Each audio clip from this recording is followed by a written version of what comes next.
Good evening and welcome to the April 28, 2026 regular meeting of the Gaston County Board of Commissioners. My name is Chad Brown. I serve as chairman of the board as well as commissioner of the Riverbend Township.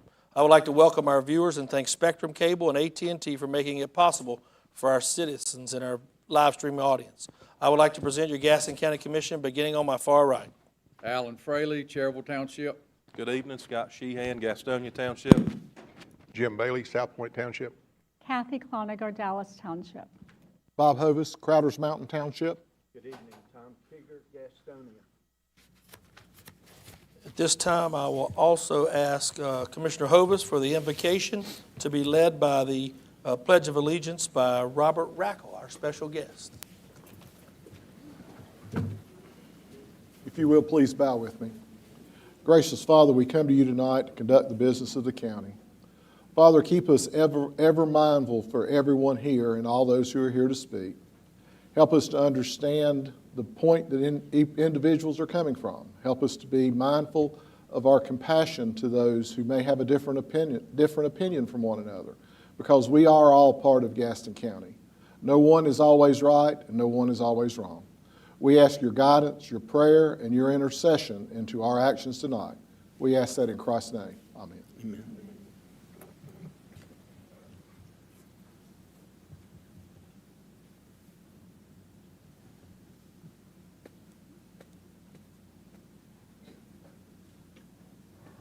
I pledge allegiance to the flag of the United States of America and to the republic for which it stands, one nation, under God, indivisible, with liberty and justice for all. Thank you, gentlemen. Also, I will have to ask everyone to have a seat tonight for safety, please. The fire code will make us, everybody, if you don't mind, please, having a seat.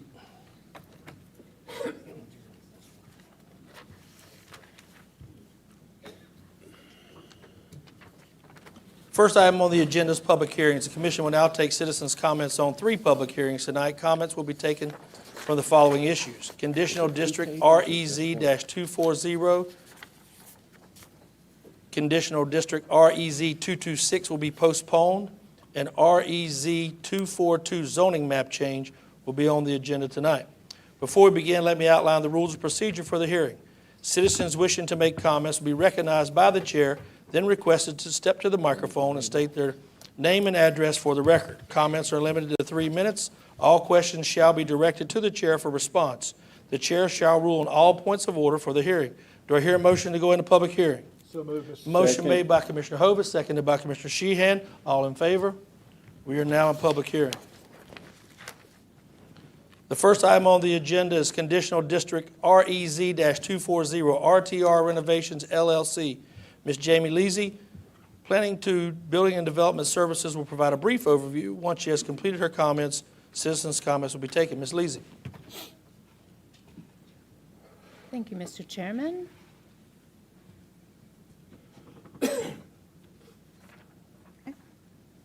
Thank you, Mr. Chairman. REZ 26-01-07-00240 is a conditional rezoning request, for parcel ID 173544 at 14556 Lucia Riverbend Highway. The applicant and property owner is RTR Renovation LLC. This request is to conditionally rezone from the R1 Single Family Limited zoning district with urban standards and corridor highway overlays to the C3 General Commercial Conditional District with urban standards and corridor highway overlays. The subject parcel is located north of Mount Holly in the northeast quadrant of the county. The orthophoto shows a mix of residential type uses and Highway 16 at the top of the corner, top right corner. The zoning map shows the subject parcel is surrounded by residential zoning with pockets of commercial and residential multifamily in the vicinity. And the environmental features, the site is relatively flat with only 4 feet between the lowest and highest points on the site, and there is no flood designation on the property. This map shows the parcels who were notified about today's public hearing.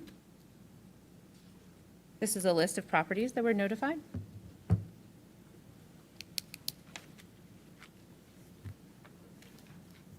The site is serviced by a private well and septic system and accessed by NCDOT-maintained road. The site plan shows the existing building, as well as a small storage building to be removed and replaced with the parking area.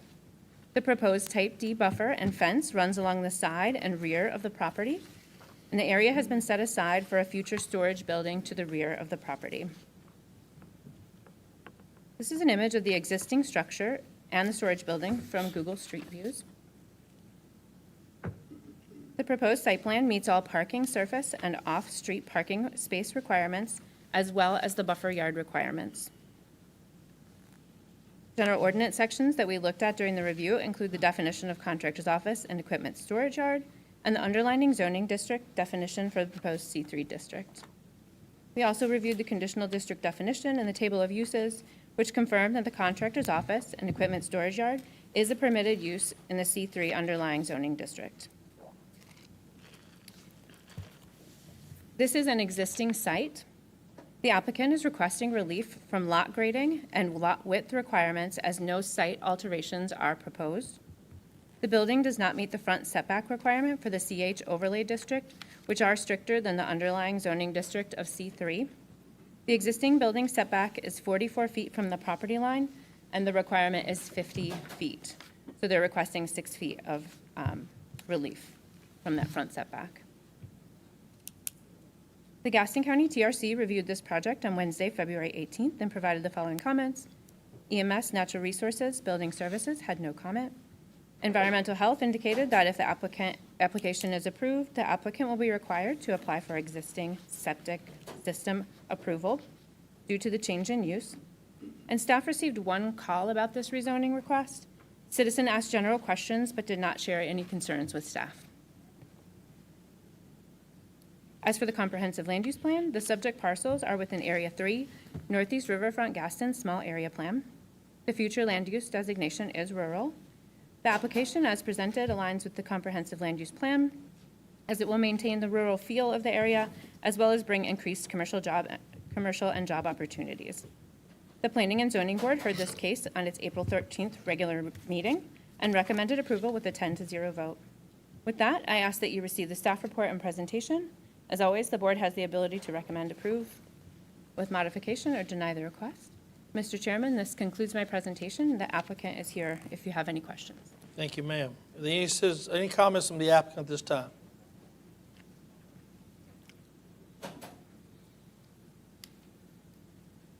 Seeing none, any citizens wishing to comment on this issue at this time? Any questions from the Board of Commissioners?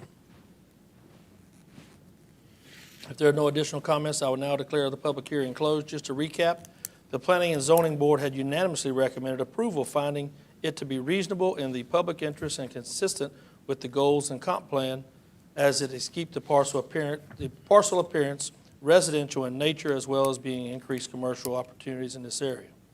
Do I hear a motion to approve as with the modifications or given? Motion made by Commissioner Fraley, seconded by Commissioner Sheehan. Any discussion? All in favor? It is unanimous, Madam Clerk.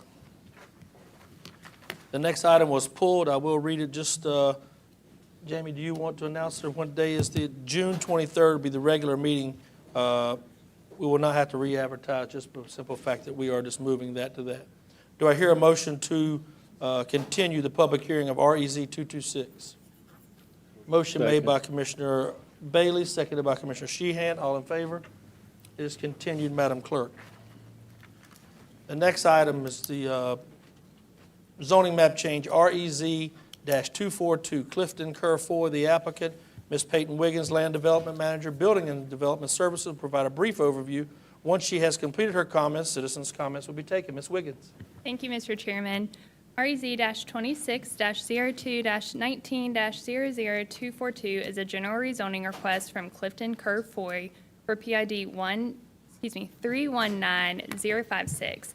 The owner applicant is requesting to generally rezone the 1.1 acre parcel from the R1 Single Family Limited Zoning District with U.S. Urban Standards Overlay to the R2 Single Family Moderate Zoning District with U.S. Urban Standards Overlay. The property is in the southwest portion of the county, south of Kings Mountain, Bessemer City, and Gastonia city limits. And the orthophoto site shows that the site is currently vacant. In February 2026, planning staff approved a subdivision plat to subdivide the subject parcel out of the original mother parcel, and that recorded plat is in Deed Book 111, page 119.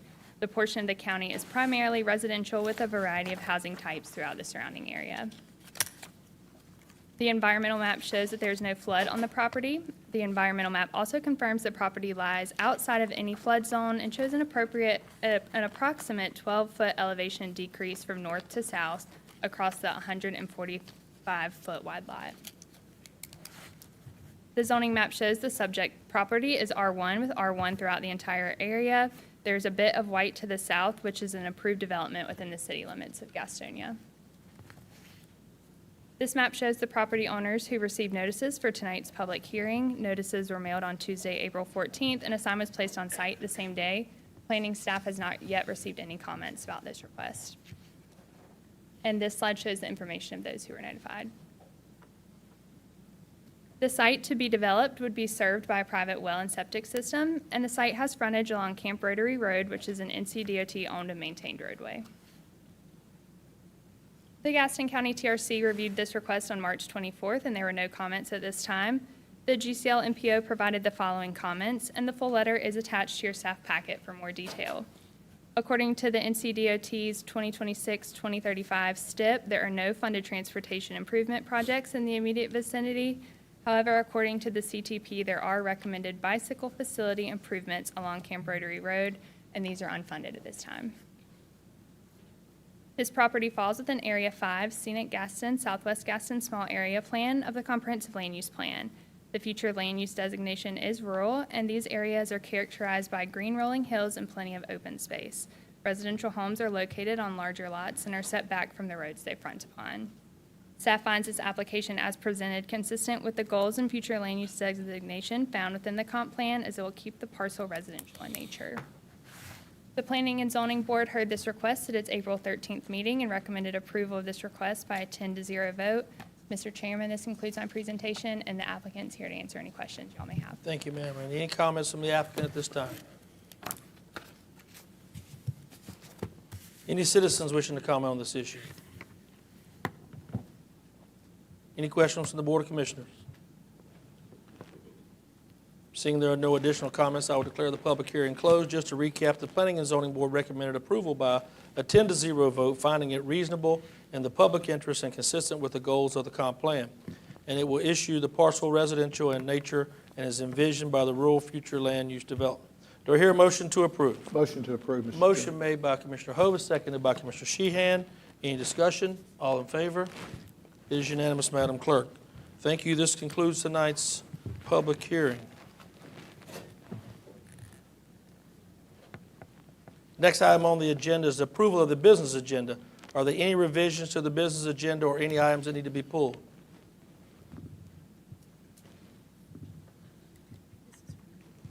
I would like to pull AH 26141 for discussion. You just want to pull it for discussion now? Or, We can wait. okay, thank you. So we'll be pulling AH 26. I guess it's just AH. Do I hear a motion to approve the business agenda with AH being pulled from the consent agenda? So moved. Motion made by Commissioner Hovis, seconded by Commissioner Fraley. Any discussion? All in favor? It is unanimous, Madam Clerk. Approval of the minutes. You provided a draft minutes of the rescheduled regular meeting of February 26, 2026, regular meeting of March 24, 2026. Are there any revisions, or do I hear a motion to approve as presented? Motion made by Commissioner Kieger, seconded by Commissioner Hovis. Any discussion? All in favor? It is unanimous, Madam Clerk.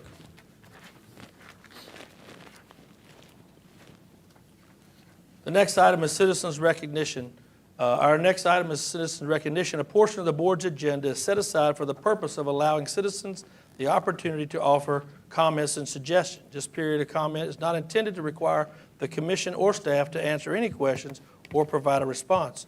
Questions requiring a response shall be answered as soon as possible through the county manager's office. Tonight's citizens' comments will be limited to 3 minutes. As I call your name, please state your name and address for the record. First citizen, before I get to that, I just want to mention, since we've had so much going back and forth over the last month or so, when the red light comes on, it will be muted, and I will ask you to stop at that time. So please make sure, we're going to make sure everybody gets their 3 minutes tonight, so we'll do that on a consistent basis to make sure. The first person to speak tonight is Ms. Brittany Elkin.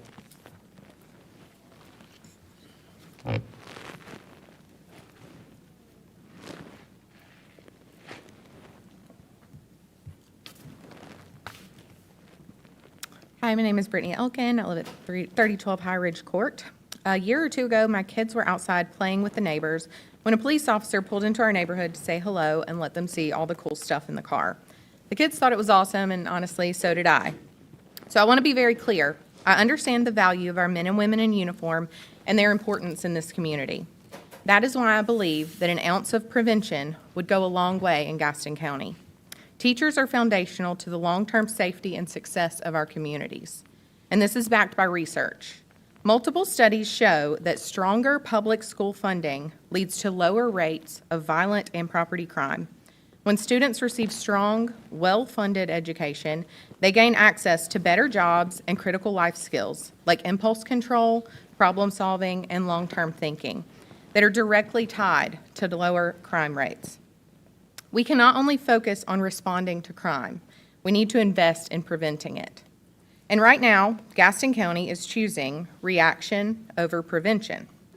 We spend about twice as much on public safety as we do on classroom operations, even though education is one of the strongest long-term public safety investments that we could make. And when I've pressed this issue, I've been told we have to look at debt service. So I did. And guess what? Other counties have school debt too, but they do not use it as an excuse to underfund classroom operations. Gaston County provides about $54 million in operating support for our public schools, while carrying about $35 million in school debt service. Johnston County collects about the same amount in property taxes as Gaston, but provides $110 million in school operating support, while carrying about $42 million in school debt. So they have more debt than we do, and they still fund their classrooms about double what we do. That means this is not a money problem. This is a priority problem. And Gaston County's Please, we're going to hold our applause. And Gaston County's priorities are on full display in this budget. I urge you to fund our schools based on their original request, not the watered-down, realistic version created after years of being told no. And between now and the next meeting, I will continue to share the numbers and help parents understand how their children are being put last in this county over and over. And if anybody here is hoping that we will get quiet and go away, we will not. It is time for us to get our priorities in order and fund our schools. Thank you.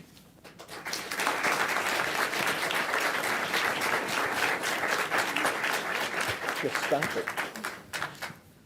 I'm going to ask for everybody, we're not going to applaud, we're not going to do it for anybody, one side or the other, or anything.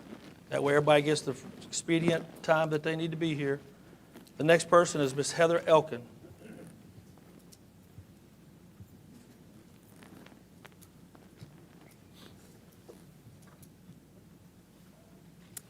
Good evening. My name is Heather Elkin. My address is 3708 Princeton Drive. I was born and raised in Gaston County. I am a graduate of Forest View High School.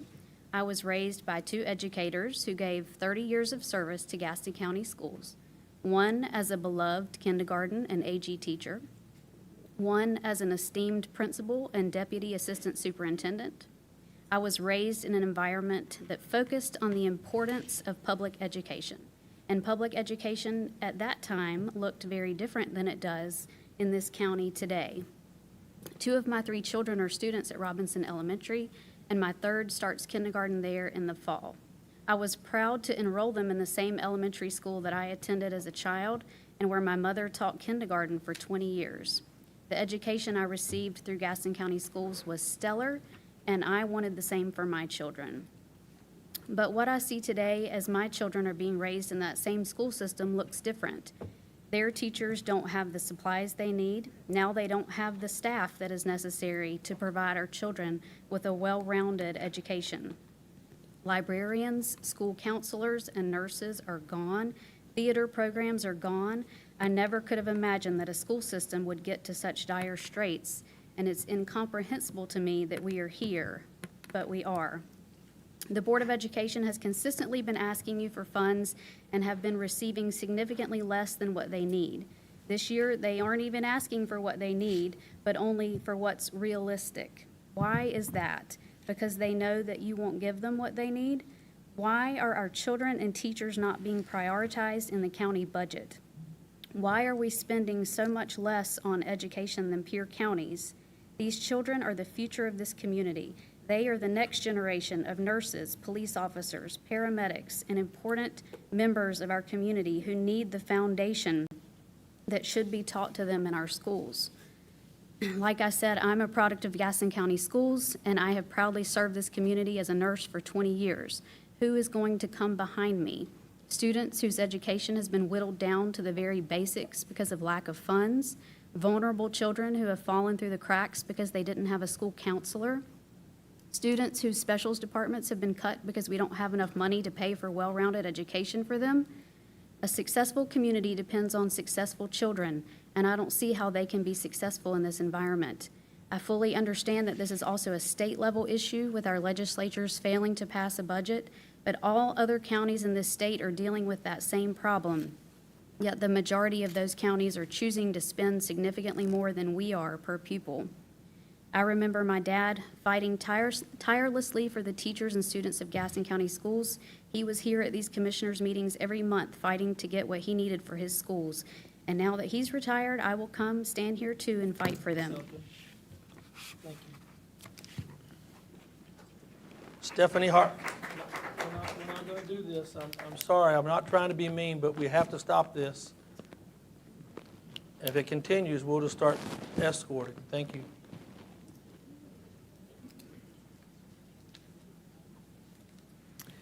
Good evening, Commissioners. My name is Stephanie Hartman, and I live at 1223 Oakwood Avenue. I'm here as both a parent and a transplant who chose Gaston County. I am not from Gastonia, but I am an engaged citizen. I'm a financial advisor, a Rotarian, a historic district commissioner, Sunday school teacher, and PTA member. By every definition, I represent the kind of engaged citizen this county says it wants to recruit and retain. But for our family, retention is at risk.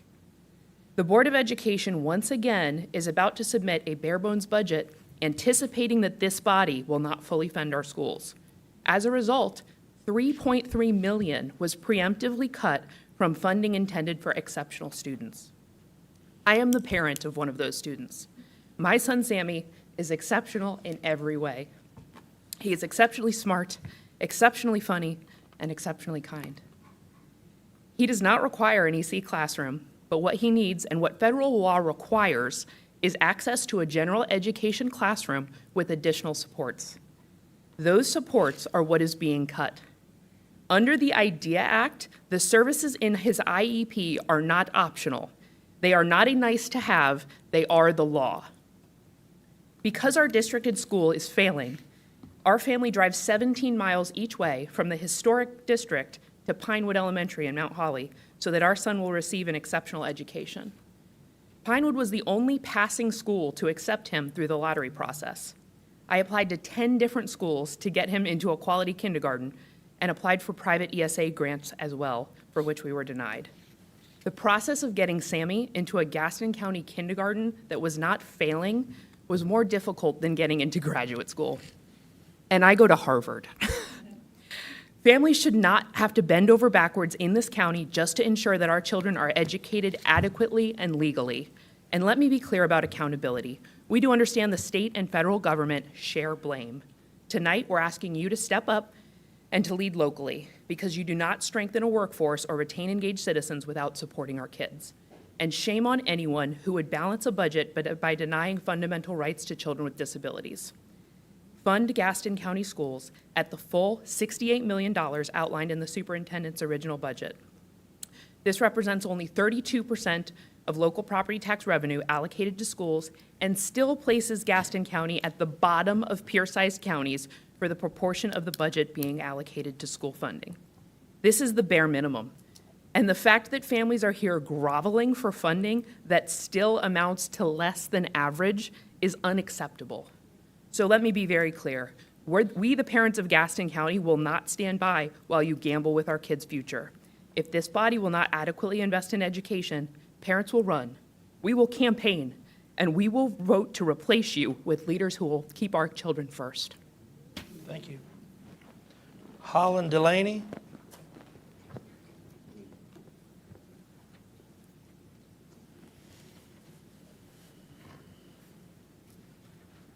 Good evening. My name is Holland Delaney. I'm at 1005 South Point Road in Belmont.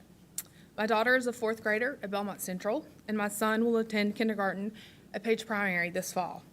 I appreciate your time this evening to hear our thoughts, along with a lot of the other concerned parents here with me. Across Gaston County, our teachers are being asked to do more with fewer resources, balancing larger class sizes, limited supplies, increasing academic and social emotional needs. They do this with professionalism and dedication, but it's coming at a real cost. Increasingly, teachers are absorbing more responsibilities, both administrative and beyond. Things that are traditionally supported by guidance counselors, media specialists, and instructional support staff. These professionals play a critical role in our students' success, supporting mental health, literacy, and access to learning resources. When those roles are understaffed and spread too thin, teachers are having to step in to fill that gap. At the same time, Gaston County invests less locally per student in education than so many comparable counties, even though our residents carry a relatively high property tax burden. That gap is felt not in abstract numbers, but in daily workloads, support capacity, and long-term sustainability for these teachers. This is about local priorities and local choices. We are asking for you to prioritize our children and the educators who lead them. We should not depend on teachers' goodwill or parents' supplemental efforts to maintain essential educational services. Our educators deserve the resources and staffing necessary to focus on what they do best, teaching, mentoring, and supporting these students who are going to be the future of Gaston County. I'm here to ask you to continue to strengthen education as a core county priority, ensuring our schools are open and fully funded at the request of the Board of Education to do the work that they do every day. Our children benefit when teachers feel supported. Our community benefits when schools are stable and well-resourced. Thank you for your time. Ms. Holly Ball.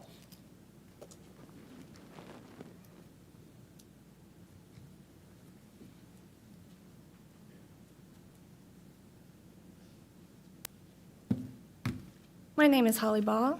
I live at 2717 Blackjack Oak Court, Gastonia. Thank you for letting me speak today. I will get straight to the point, Mr. Chairman. There is an educational deficiency in this district. The kids of Gaston County are depending on you. I am from Arizona, taught junior high for 11 years, language arts and social studies. It is my passion. I love it, and I love teenagers, believe it or not.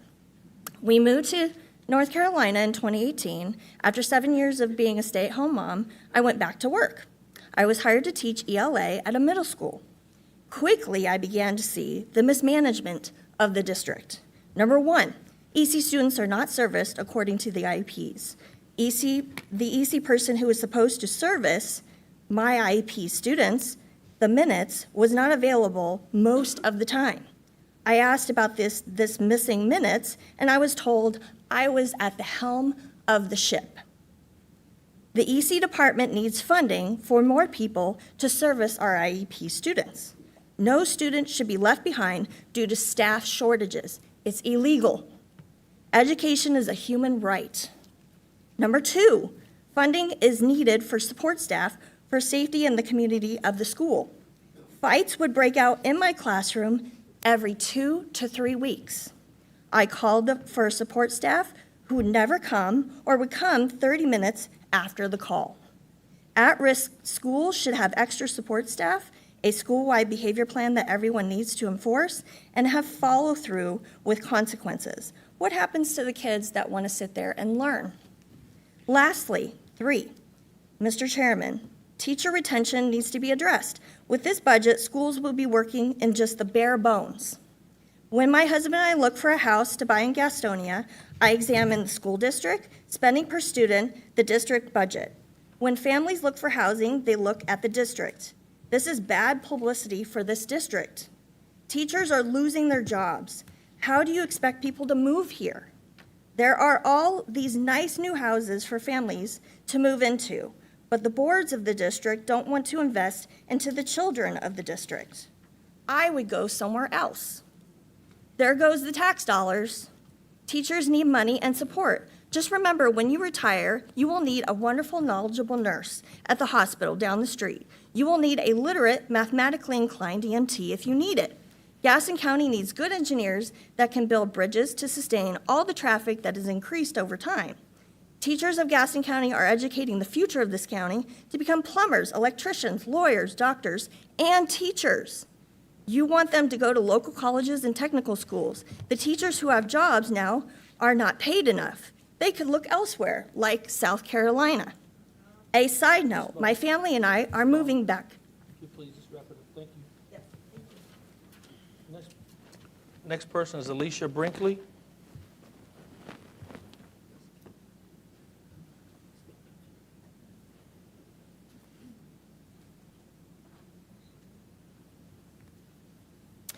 Good evening. My name is Alicia Brinkley, and my address is 4050 South Cove Lane in Belmont. I come to you tonight not as a teacher or a staff member, but as a mom, a pediatric nurse, and a community member who is genuinely worried about the direction of public education in this county. I have two daughters, a second grader at Belmont Central and a rising kindergartner who will attend Page Primary. Like many parents here tonight, my children's classrooms are not numbers on a spreadsheet or items in a budget. They are real places where my children will spend their days learning, growing, and becoming who they will be. I ask that you listen carefully tonight, not just to me, but to all of the speakers, and carry our words with you as you make decisions that directly affect our children. I am a proud product of public schools. When my husband and I chose to raise our family here more than 13 years ago, we did so intentionally. We believed deeply in public education and trusted this district to provide a strong, supportive foundation for our children. Today, that trust feels uncertain. Teachers are the backbone of our schools, yet year after year, we ask more of them while quietly removing the support they need to succeed. We pile on responsibility and stress, often without pay that honors the weight of their work. As essential positions are eliminated, teachers are forced to absorb the roles of others: special education staff, teaching assistants, school nurses, and now counselors and librarians. I worry deeply about what that means for our children. Last year, Page Primary did not have functioning air conditioning during the weeks leading up to the school year. Teachers still showed up, moving into newly constructed classrooms to accommodate an ever-growing student population, once again asked to make it work no matter the conditions. Many of these teachers are spending their own money on basic necessities like paper and cleaning supplies. And I keep asking, why isn't there funding for the bare minimum? Why has this become accepted as the new normal? How can we expect our children to thrive when people who support them are being cut and schools are already short-staffed? You have incredibly important decisions ahead. When you approve budgets and allocate funding, I ask that you picture your own child, your grandchildren, sitting in one of these classrooms. Picture their teacher, their school day, and make decisions as if their safety and future depend on it, because for our families, they do. We are asking you, pleading with you, to treat these decisions with the urgency and responsibility our children deserve. These choices will affect our children not just this year, but for the entirety of their school careers. This is not about pointing fingers. It's about repairing something that is failing the very children it's meant to serve. Thank you. Ms. Leah Wilson.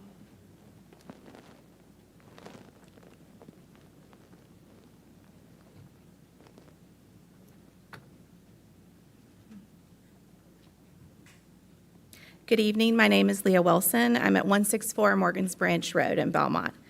My husband and I have two daughters, a fourth grader at Belmont Central and a kindergartner at Page Primary. My husband is a proud product of Gaston County Schools, coming from a family of Gaston County educators, just like some of you in this room and this board this evening. He has also worked in local government in Gaston County for the past 18 years and currently works for the city of Belmont.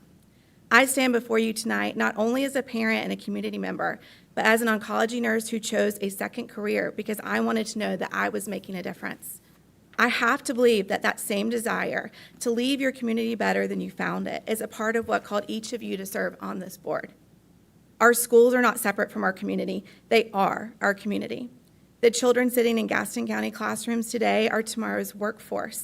Over 50% of the adults who power this county today live and work right here, which shows that our schools are directly shaping the future of our county's workforce.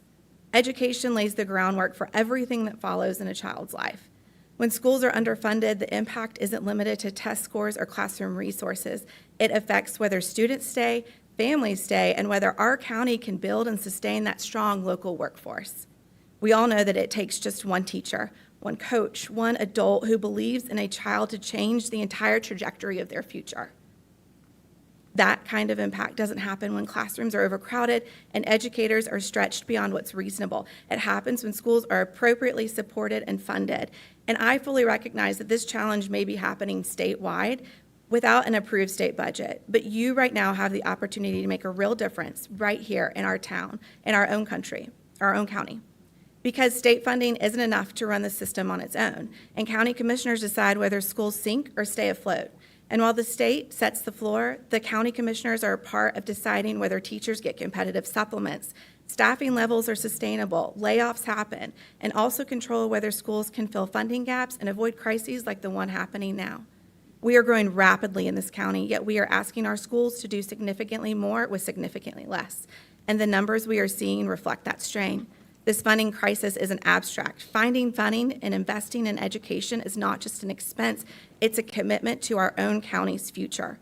Our children deserve classrooms that allow them to thrive and not just get by.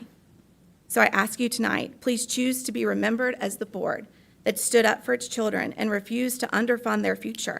Now is the moment that you prove it with action that we voted to put the right people on the Board of County Commissioners.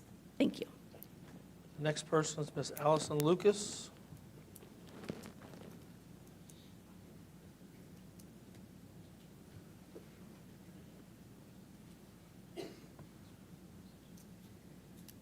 Good evening, Commissioners. My name is Allison Lucas. I live at 5714 Kildare Court in Belmont. For over a decade, I told this community's stories as an anchor and reporter at WSOC TV Channel 9. I covered difficult decisions and the weight of leadership, so I understand what sits in front of you. But tonight, I'm not here as a journalist. I'm here as a mom. My daughter, Hope, is a second grader at Belmont Central Elementary School. And every morning, she walks into that school with excitement, energy, and trust. Trust that she is safe and trust that she's supported. And that trust didn't just happen overnight.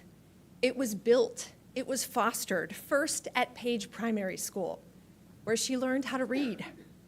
And if you've ever watched a child learn how to read, you know it's more than just academic. It is emotional, it is transformational when their frustration turns into confidence.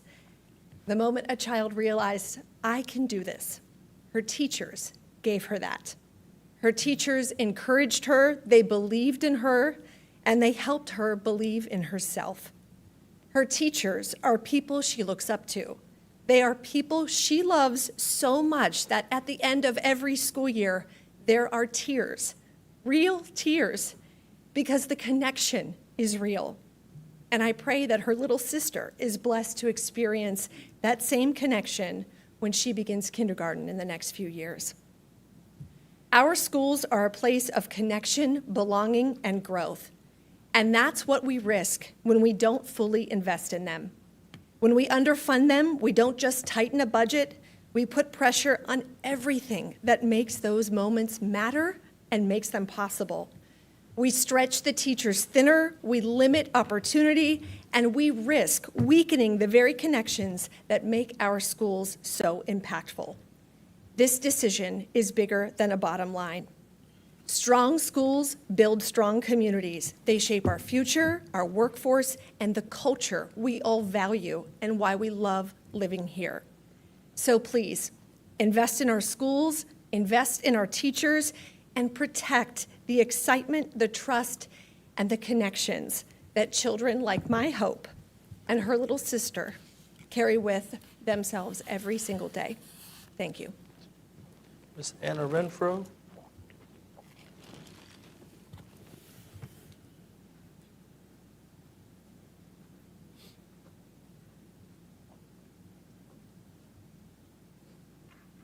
Good evening, Chairman Brown, Vice Chair Hovis, and members of the commission.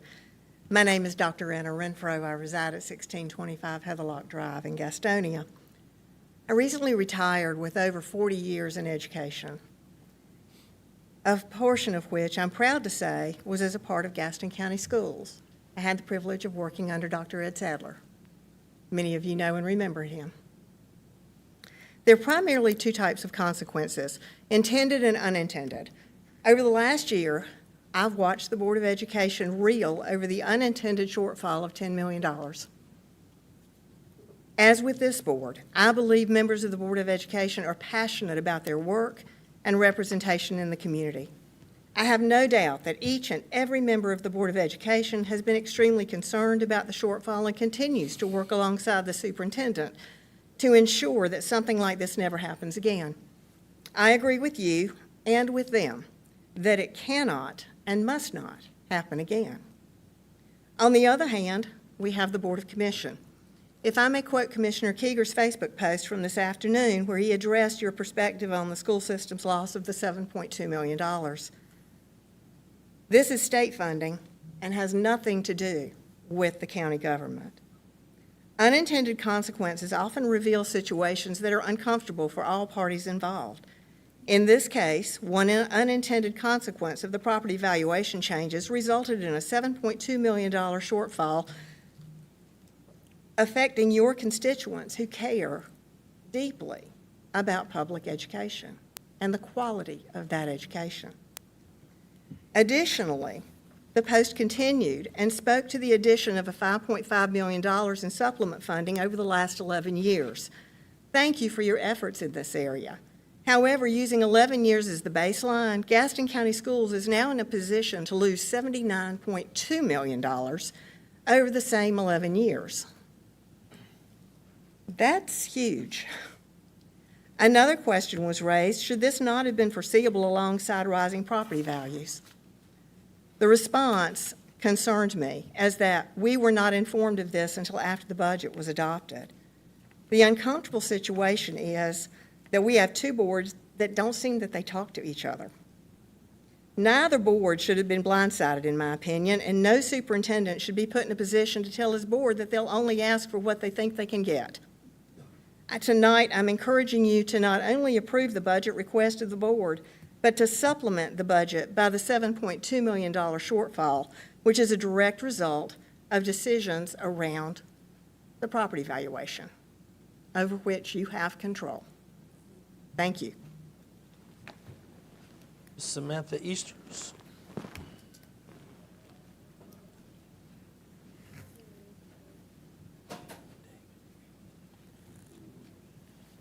My name is Samantha Easters, and I live at 205 Red Oak Court in Gastonia.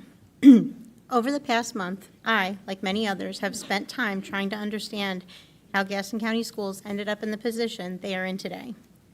Over multiple years, Gaston County Schools has asked for increased local funding and received minimal increases in response, while clearly outlining the impact of expiring COVID funds, inflation, rising benefits, and the need to retain staff. What we're seeing now is a funding priority issue year after year. And I want to speak directly to the priorities this county has laid out publicly. You've said that you want to strengthen community partnerships. Our public schools are one of the most critical partners in this county. You've said that you want to recruit new industries and grow our economy. Strong public schools are one of the first things businesses will look at when deciding where to invest. You've said that you want to recruit and retain a strong workforce. That workforce is educated in our schools. Our teachers are also part of that workforce. You have said that you value transparency, accountability, and citizen engagement. The school system has been transparent about its needs, and now citizens are here asking you to act. You've said that you want efficiency and responsible stewardship of taxpayer dollars, but when schools are forced into hiring freezes, program cuts, and emergency funding requests, that's not efficiency, it's instability. You've said that you want a structurally balanced budget, but our schools are not operating within a structurally balanced reality. They're operating in survival mode. And I want to speak not just as a community member, but also as a social worker professionally who works with children and families. I see what happens when schools do not have enough support. I see children struggling with anxiety, trauma, and unmet basic needs. Schools are often the first place those needs are identified and supported. I see families relying on schools not just for education, but for stability, structure, meals, and connection to different resources. When positions are cut, when existing staff is stretched too thin, these needs don't disappear, they go unmet. And when those needs go unmet, the impact does not stay in the classroom. It shows up in our healthcare systems, our social services, and eventually our community as a whole. So this is not just about education funding. This is about the overall health and stability of Gaston County. The need has been communicated and it's not been met. If education is truly a priority in Gaston County, it has to be reflected in funding decisions, not just in statements. Right now, our students, our teachers, and schools are paying the price of being placed at the bottom of the priority list for too long. When we underfund schools, we don't eliminate problems. We pay for them later in more expensive systems. Thank you. Ms. Tatya Prado?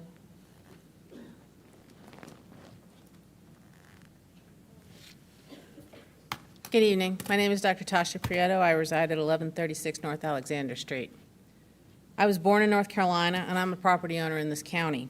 As a daughter of North Carolina, my roots include both North Carolina enslavers and the poor whites sent to protect the status quo for the 1% in the Civil War.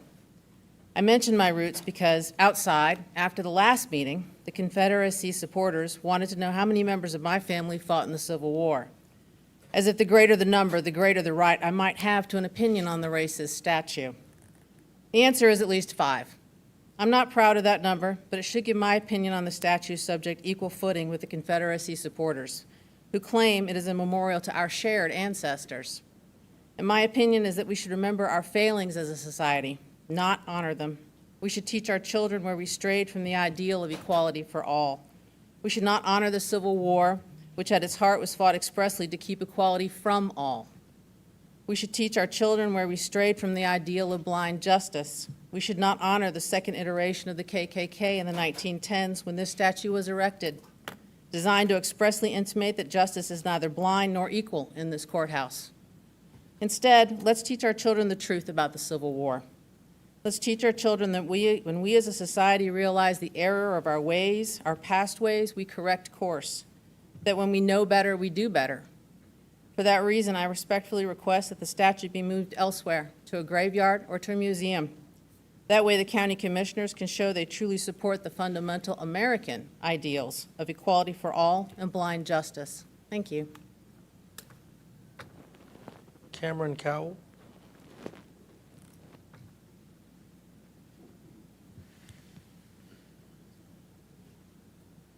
Hello, my name is Cameron Cowell from 3241 Wicklow Lane. Good evening. We had to do some writing with my first grade class this week, and I was asking my students why they think education is important, why they think school is important. What I'm about to read you came straight from them, my first graders, the 6 and 7-year-olds. They wrote, people need to learn, because one wrote, people need to learn because they don't have to be dumb all the time. Wording's a little. They wrote, we want to learn. They wrote, we want to learn math. They wrote, because you learn good. And they wrote, so you can be smart. They're trying to say something bigger than their words. They're asking for a chance to read, a chance to understand numbers, a chance to feel proud when they figure something out, a chance to grow up with options. They already believe that school will give them that future.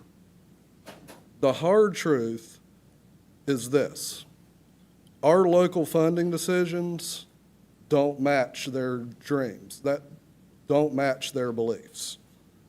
This commission decides how much of our property taxes go to our schools. Other counties choose to invest more. We do not. Our teachers and school leaders are doing the work. We show up every day, we stretch every dollar, and we carry this system. But we cannot replace and carry what is not funded. The gap shows up in classrooms, it shows up in staffing, and it shows up in what these children get each and every day. These children don't see budget or politics. They see adults. They trust the adults. And helping them right now, that trust is not being met with our priorities and funding in this county. You have a choice. You can keep funding schools at this level and accept the results that come with it. Or you can decide tonight that these children are worth more. Increase local funding for our schools, use our property taxes to support them at a higher level. Because when a 6 or 7-year-old asks for the chance to learn and adults in charge have the means to help out but choose not to, that is not a misunderstanding, that is a decision, and these children will live with it.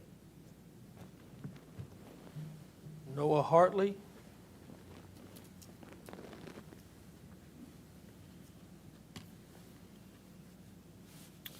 Noah Hartley, 206 Kenwood Drive. This is my 6th year teaching visual arts at Hunter Huss High School. I was just named Teacher of the Year there and a top 5 finalist for Gaston County Schools Teacher of the Year. My father taught there, my brother taught there, my sister-in-law taught there, and for over 3 decades, my family has personally seen the impact a teacher has in this community. I understand that a budget predicament like what is going on in this county forces difficult decisions. But I want to be clear about what those decisions look like from inside our hallways. Decisions like removing over 170 positions from our schools. Decisions like inadequately investing in the future of our community, especially compared to surrounding counties. These are just a few examples with catastrophic repercussions. And while you might not make all these decisions, you decide this budget. Gaston County has already lost a visual arts teacher at John Chavis Middle and a performing arts teacher at Highland. When we eliminate positions in areas like the arts, we are not just adjusting a budget. We are removing spaces where students find confidence, connection, and purpose. For many students, those classrooms are the reason they stay engaged in school at all, something no test score can represent. There are 39 counselor positions that are being removed. At Hunter Huss, we have already lost 2 of our 4. When we eliminate counselors, we are not just taking away the shoulders that so many students cry on. We are taking away the individuals that create every single student's schedule. We are taking away the morning security crew. We are taking away the wonderful humans that hold schools together by doing a dozen tasks on top of counseling students. When those positions disappear, the impact doesn't stay isolated, it spreads. It increases the load on teachers and administration who remain, and over time, that strain shows up in the consistency and stability that our students rely on, and I promise you it will show up on our test scores. Where you see a realistic budget, we see a lack of concern over education, which is the foundation of every county, and this county needs to do better. And from where I stand, that reflects a gap between the decision makers and classroom reality. Because in classrooms, we're not managing numbers. We're working with the future of our community. And the experiences we remove today shape who those students become tomorrow. I'm here to make sure that our perspective is heard and to offer my classroom up as an example. Hunter Huss High School, room E103. Please, if possible, come watch me teach and see the impact that teachers have in our community and encourage our school board members to do the same. Because when classrooms absorb the cost of these decisions, students carry it with them long after the budget is balanced. Thank you. Jen Tracy.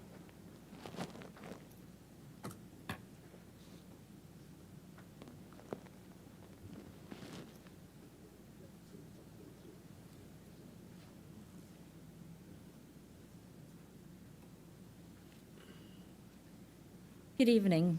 My name is Jennifer Tracy, and I live at 109 Summershell Place in Belmont. I've read the explanations for the school budget shortfalls, that it's the state's responsibility or the result of growth outside of your control. But while the adults are busy explaining away the why, our children are living with the what. There are plenty of people here tonight who will demonstrate why the numbers don't add up, but I want to focus on the human aspect and the kids. I don't care about the situation in other counties. I care about ours. Pointing fingers at Raleigh or city developers doesn't fix a single classroom. I'm here to ask this commission to lead, pull together a cross-governmental team, include city leaders, include the school board, include teachers, include parents, and yes, include the kids, to find a Gaston County solution and find it fast. Our children's education cannot be a hot potato that no one wants to hold. Technical answers aren't enough when it's a child's daily life at stake.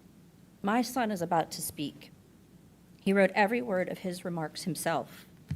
He shouldn't have to worry about school budgets, but he realized that if the adults aren't fixing it, he had to say something.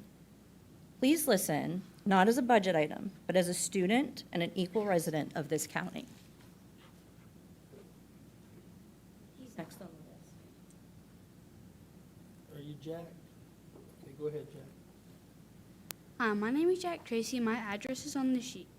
I'm a third grader at New Hope Elementary.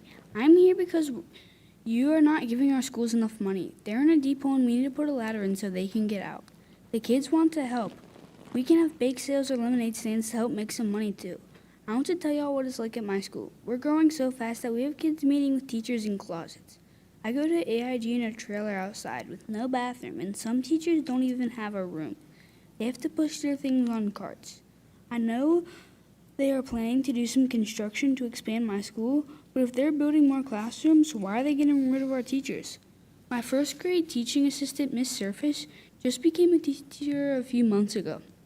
She found out that she won't have a job next year. And if we're adding classrooms, don't we need more teachers, not less? My guidance counselor, Miss Axtell, has to see so many kids that she only gets to see our class every other week. We only see her half the time now for one school, and next year we will have to share her with another school. She's a guidance counselor. She helps people. And if she doesn't have enough time, it's not really effective.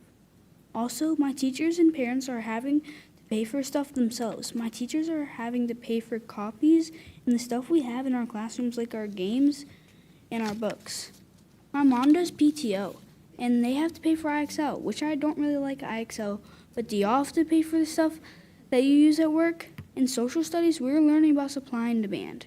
The county is growing, and the demand for school is going up, but the supply of money went down. I know I'm only third grade, and that doesn't make sense. More people means we need more money. When my mom told me we might lose 175 staff members, I told her that's like losing 3 whole schools. And while firing teachers, that's just straight up rude. So please give our district more money than they asked for, because they didn't ask y'all for enough. I will go talk to them about how they need to do a better job of managing the money too. My friends and I are the future of Gaston County, and we really need that ladder. Thank you.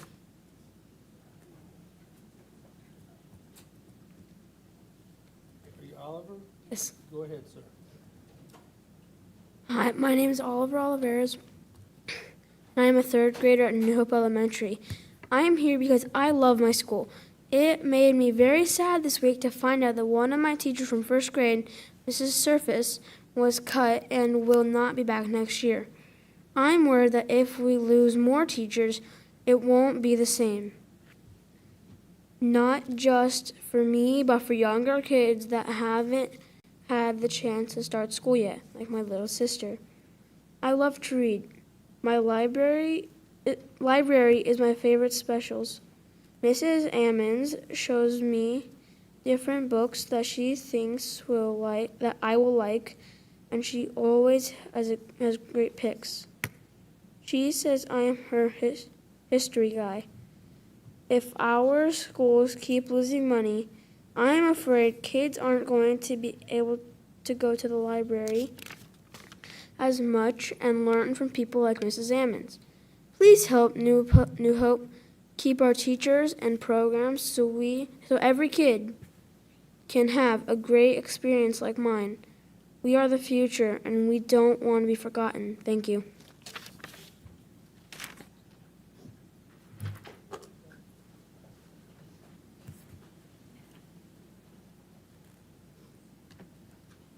Sean Bates.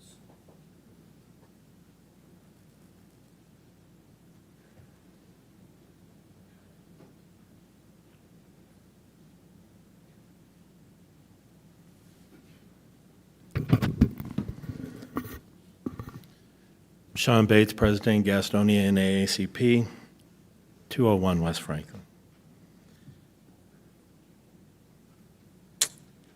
Now, the mission of the NAACP is to ensure the political, educational, social, and economic equality of rights of all persons and to eliminate racial hatred and racial discrimination. Well, We came here over and over to discuss this monument that's been held outside, and you guys have let it be known that you could care less what we think or what we feel. However, we have a bunch of people here concerned about budget practices. Now, we've also spoke to you about the homeless students. We spoke to you about these school budgets. Now, maybe you want to explain to them the hundreds of thousands of dollars that has been wasted to protect that monument outside. Maybe that part of education will sink into some of these kids as far as what is truly important here. I mean, if it's not the black people, if it's not the teachers that are begging you for help, or the staff or everything else involved in this education system, where do you guys step up as the leaders of this county and say you actually matter? It is very tiresome to have to come and talk about this all the time, to have to come and plead to be seen, to be heard, to be respected. But it's more important to hold up the rights or the supremacist view of what was before as opposed to caring about what the county has now. You see, when that monument went up, this county looked a lot different. And you can make a claim that this is historical, so I'm not going to be very long here tonight. I'll say, why don't we, for historical purposes, put up a monument to represent all the slaves and all the black people that were lynched? Hopefully you guys will accept that. Thank you. Ms. Deanna Graham?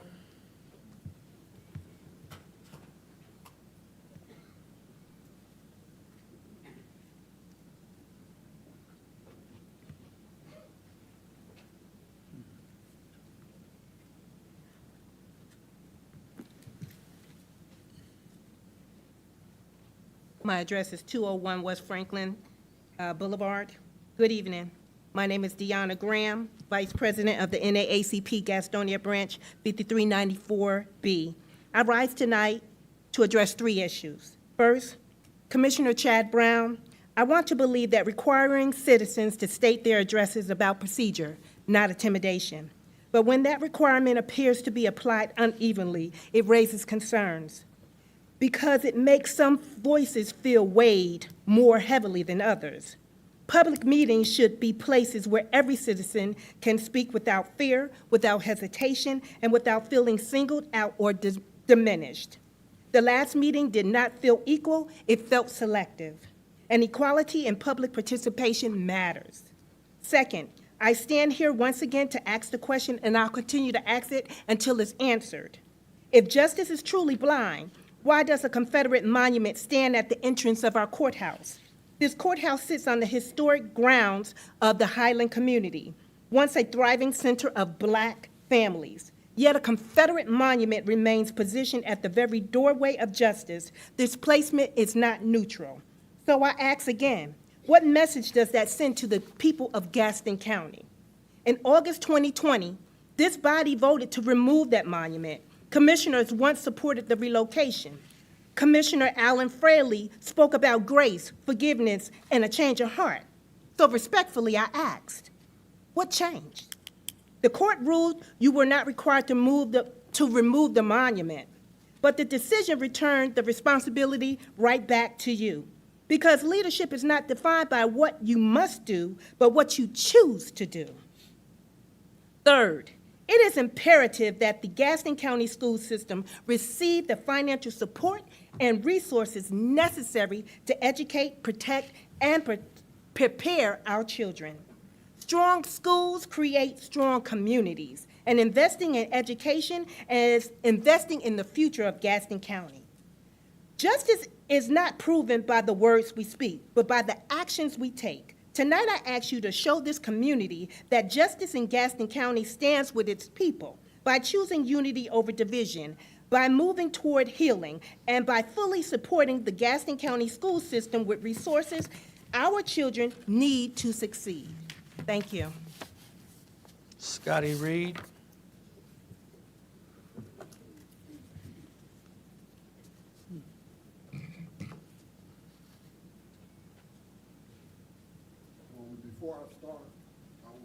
commissioner like to submit this for the public record. Motion Motion to accept, Mr. Chair. Commissioner Fraley, second. Commissioner Fraley, all in favor?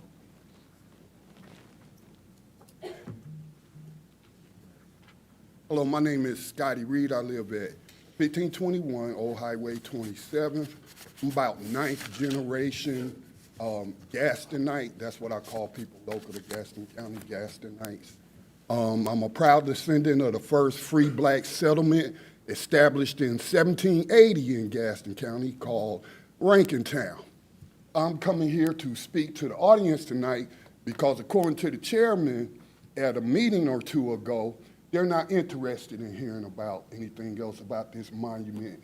I don't know if they were speaking for everyone, but they said that nobody's going to move on it, speaking of the commissioners. So I'm here to talk about institutional racism, not as an abstract concept, but as something we can see, document, and measure right here in Gaston County, not just in the past, but today. In 1912, when a Confederate monument was erected, the keynote speaker did not hide the intent behind it. He praised white supremacy, promoted the ideal of a pure Anglo-Saxon blood, and attacked the rights of black citizens to vote. My ancestors. That was not accidental language. That was a declaration of purpose, the purpose of that monument. That monument was not built in 1865 for grieving families. It was built nearly 50 years later during Jim Crow when black people were being systematically disenfranchised and terrorized. It was placed at the courthouse, the center of law at the time, to send a message about who that system was for and who it was not for. That is institutional racism. Then in 1998, that same monument was moved and placed at what is now the Gaston County Government Center. This isn't just a courthouse. This is the government center, the seat of power, right? The seat of local government where commissioners meet, records are kept, and decisions that affect the public are made. That decision didn't happen in a vacuum. It was a modern choice to preserve and recenter the same symbol of white supremacy at the center of government authority. That is institutional racism. Then in 2020, the community spoke, came out in large numbers and said this monument should be relocated, preferably to a museum where it can be properly contextualized, including the racist speech given at its dedication. I turned in an article about that. And yet, here we are. County commissioners today are not being neutral by refusing to remove this monument. County commissioners are making an active decision to maintain a symbol that was explicitly created to uphold white supremacy. That is institutional racism. The next person to speak is Barbara Yates.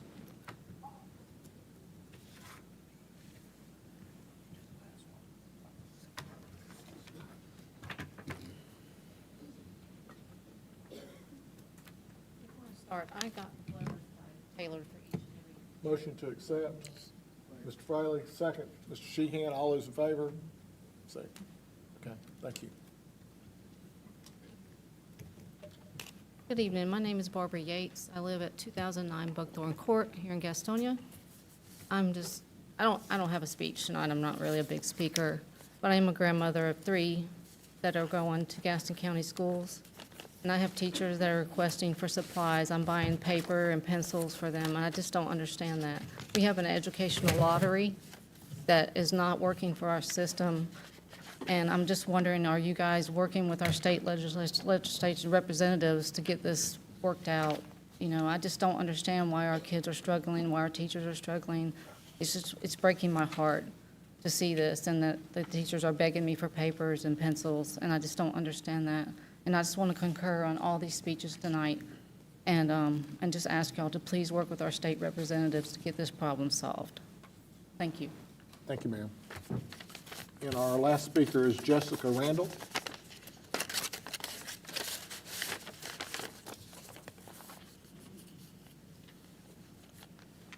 Give that to Matt.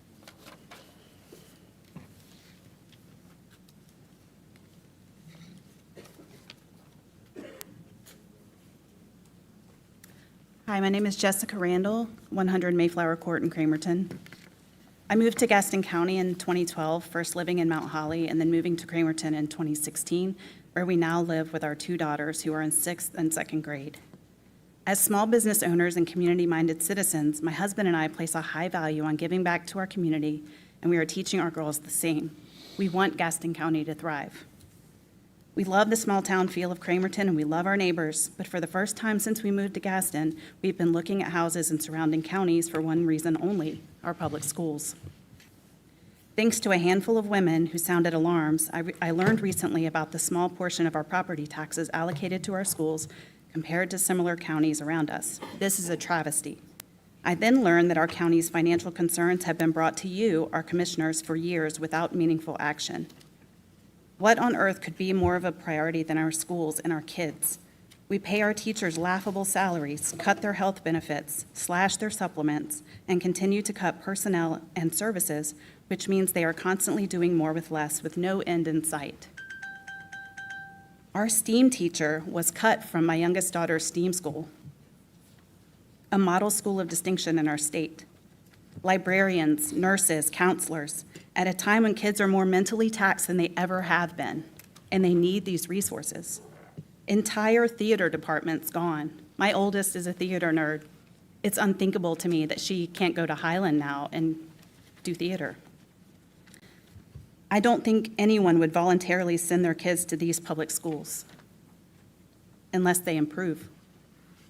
Do more with less seems to be the mantra of our country right now, but you have the power to ease the burden on our educators and parents locally. You are just choosing not to. I see a lot of deflection and blame. The Board of Education points to the commissioners, and the commissioners point to the Board of Ed or the state, and here we are begging for the sake of our kids for someone to stand up, take accountability, and be the leaders we elected you to be. I call on you to allocate no less than 30% of our property taxes to our schools and develop a plan to continue raising that percentage until we are competitive with comparable counties. This is not an unreasonable ask. An adequately funded school system is the backbone of our economy and our community. Anything less than 30% will continue to send a message that you refuse to prioritize our teachers, our kids, and our investment in this community. You will lose additional good families, educators, and businesses on this issue. You will lose us because you failed to act in the past, but especially now. We don't want to leave. We love where we live. Show us that you want us to stay by properly funding our public schools. Stop pointing fingers and find a way to work together with the state. Thanks for your time. Jessica Randall. Yeah, sir. That was her. Oh, I'm sorry. Sir.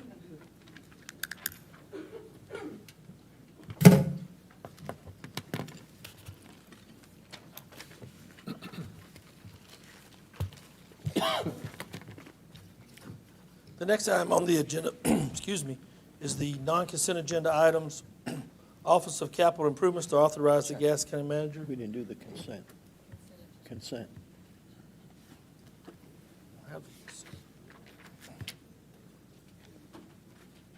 Do I hear a motion to approve the consent agenda with item AH pulled?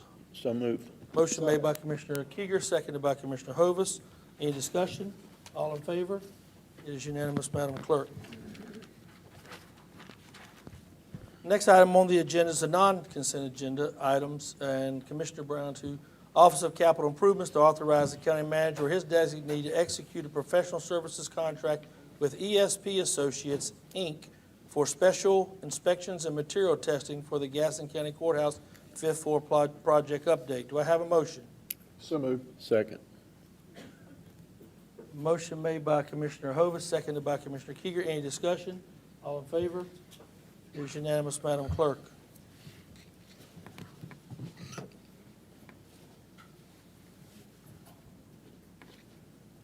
Next item on the agenda is pulled item AH. Ms. Kathy. Yes, I have some questions in relation to that, and can someone explain what this includes? Mr. Skiba?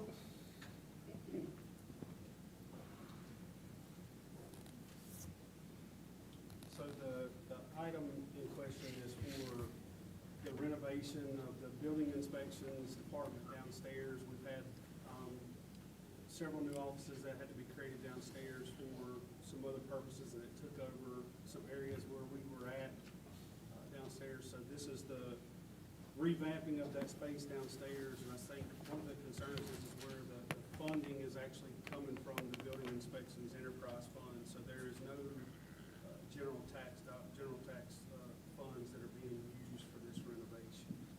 Okay, I have another question. Is that, was the design done before the project was approved? So there has been a design already done for this project, yes. But the funds are already in place inside of those, of the Building Inspections Fund. The thing about that fund is it can only be spent on stuff for building inspections, so it is very limited. We don't have anywhere else that we can actually push it out and use it for. Okay, I just like to make sure that going forward that all projects are approved before we ever do designs. That's just my opinion. Understood. Okay, thank you. Yes, ma'am. Do I have a motion to approve this as mentioned? So moved. Second. Motion made by Commissioner Hovis, seconded by Commissioner Kieger. Any discussion? All in favor? It is unanimous, Madam Clerk. No items added. Appointments. Mr. Fraley. Mr. Sheehan. I have one, Mr. Chairman. Personnel Advisory Board, Mr. Andrew Blackman, reappointment. Second. Seconded by Commissioner Hovis. Any discussion? All in favor? It is unanimous, Madam Clerk. Mr. Bailey. Yes, sir. I have two tonight, sir. For Local Emergency Planning Committee, David Flannery, and Workforce Development Board, John Hill. Second. Seconded by Commissioner Hovis. Any discussion? All in favor? It is unanimous, Madam Clerk. Mr. Cloninger. I have one application received from Nino Williams for the Workforce Development Board. Second. Seconded by Commissioner Hovis. Any discussion? All in favor? It is unanimous, Madam Clerk. Commissioner Hovis. Thank you, Mr. Chair. I have two applications from Jennifer Hamrick for the Child Fatality Local Review Team. And for the Gaston County Fire Commission, I'd like to appoint Michael Brooks to replace Jamie Ramsey. Second. Seconded by Commissioner Kieger. All in discussion? All in favor? It is unanimous, Madam Clerk. Commissioner Kieger. None. I have one for the Personnel Advisory Board, Dr. Reverend John A. McCullough, reappointment requested. Second. Seconded by Commissioner Kieger. Any discussion? All in favor? It is unanimous, Madam Clerk. Full board appointments have two on the Equalization and Review Board application received by Mr. Charles Moore. Second. Motion and second. Motion made by Commissioner Hovis, seconded by Commissioner Kieger. All in favor? It is unanimous, Madam Clerk. Second to review and Equalization Review Board for Mr. David Paysauer. Motion, Mr. Chair. Motion made by Commissioner Hovis, seconded by Commissioner Bailey. Any discussion? All in favor?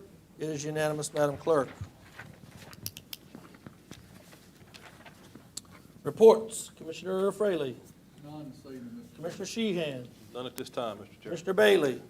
None at this time, Mr. Chairman. Mr. Cloninger. I wanted to let everyone know that I went out and rode with Meals on Wheels with volunteers that have been volunteering for 8 years plus, was Barry and Roberta Fail.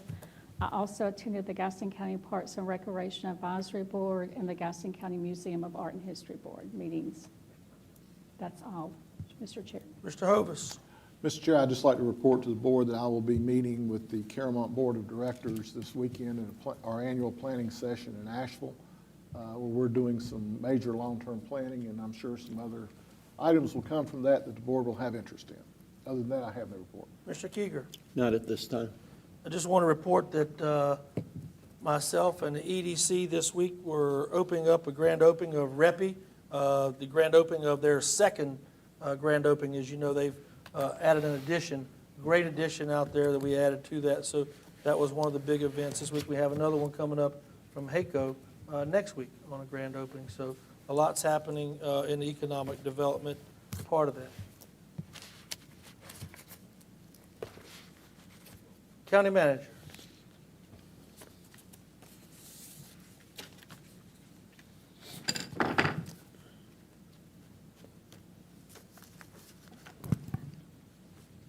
Good evening, Commissioners, county staff, residents. It is an honor to serve as county manager and present the FY27 budget to you this evening. I would like to thank the board for their participation in this process, as well as staff for all their hard work.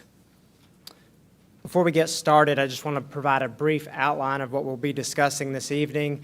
I'm going to provide some budget context about how we got to this place, as well as the summary of the FY27 budget, and then the plan to move forward. The current state of our budget, we did receive our FY 2025 audit in the prior months. The good news with that was that our fund balance target exceeded our general fund policy range, and those funds were transferred to the Community Investment Fund, and we'll discuss more about that in a little bit. The general fund through March of 2026 for fiscal year 26, we have received 75% of our budgeted revenues and expended 58% of our expenditures. This is typical. It may look out of balance, but there's a finite period of time where we receive the majority of our property tax revenue. And so the typical early months of the fiscal year, you'll see the expenditures outpace the revenues, and then the revenues outpace the expenditures. And then by the end of the fiscal year, they level back out because we will receive not as much revenue in the coming months. Departments have submitted their business plans to us along with the county strategic plan that align with this budget. And I would like to mention and take a moment to say thank you to our budget staff who received the Distinguished Budget Presentation Award again this year, as well as some specialized awards along the process. This is a budget calendar for the process for this calendar year. The board began in January of a budget planning session discussing what the priorities were and how we were going to move through this process. Department requests were due, and you can see there were subsequent meetings in February and March in which the board participated in, as well as staff. We are in April. This is the presented manager's budget, and then the budget will hopefully be adopted next month. The board will have the opportunity to deliberate on what they're presented this evening and decide what they would like to adopt. Just a quick overview of some of the priorities that feed into this budget. We have, since I took over as manager about 18 months ago, we have attempted to strengthen our relationships with our municipal, regional, and community partners. We have focused on capital investments in this county, and we continue to do so. We have looked for ways to save taxpayer dollars and be more efficient and effective in the service delivery. We've tried to be transparent and accountable to our citizens, as well as a focus on economic development and bringing in new industry and providing housing options for those companies in which choose to locate here. A budget is a balancing act. We didn't get here by chance. We got here as things that were pushed upon us from non-discretionary increases, from whether it's from the state or contractual increases, as well as revenues that may be stagnant or some that are actually increasing. So it's a balance between how much revenues we got coming in and how much expenditures we got going out.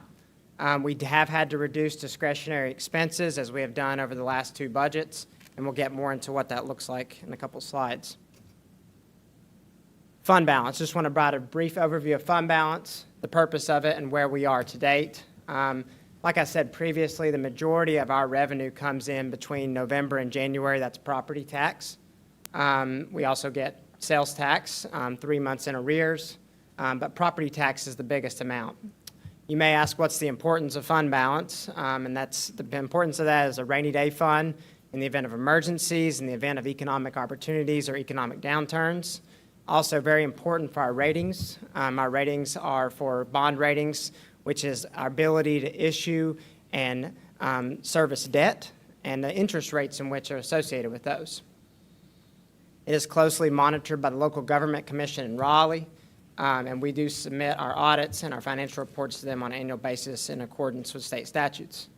Our fund balance policy is 15 to 20% of total revenue. We'll talk more about that in a second. So some more context about fund balance. So unassigned general fund balance, that's cash, free and clear cash, cash on hand. You can see here that that was at a low point in 2018 where we only had about 1%. That's not even 1 month of expenditures. 1 month is about 8%. And if you remember discussing the cash flow, the first 3 months of the fiscal year, we're cash flowing. because we don't have any money coming in. The sales tax isn't coming in but for 3 months, and then property tax isn't hitting until November.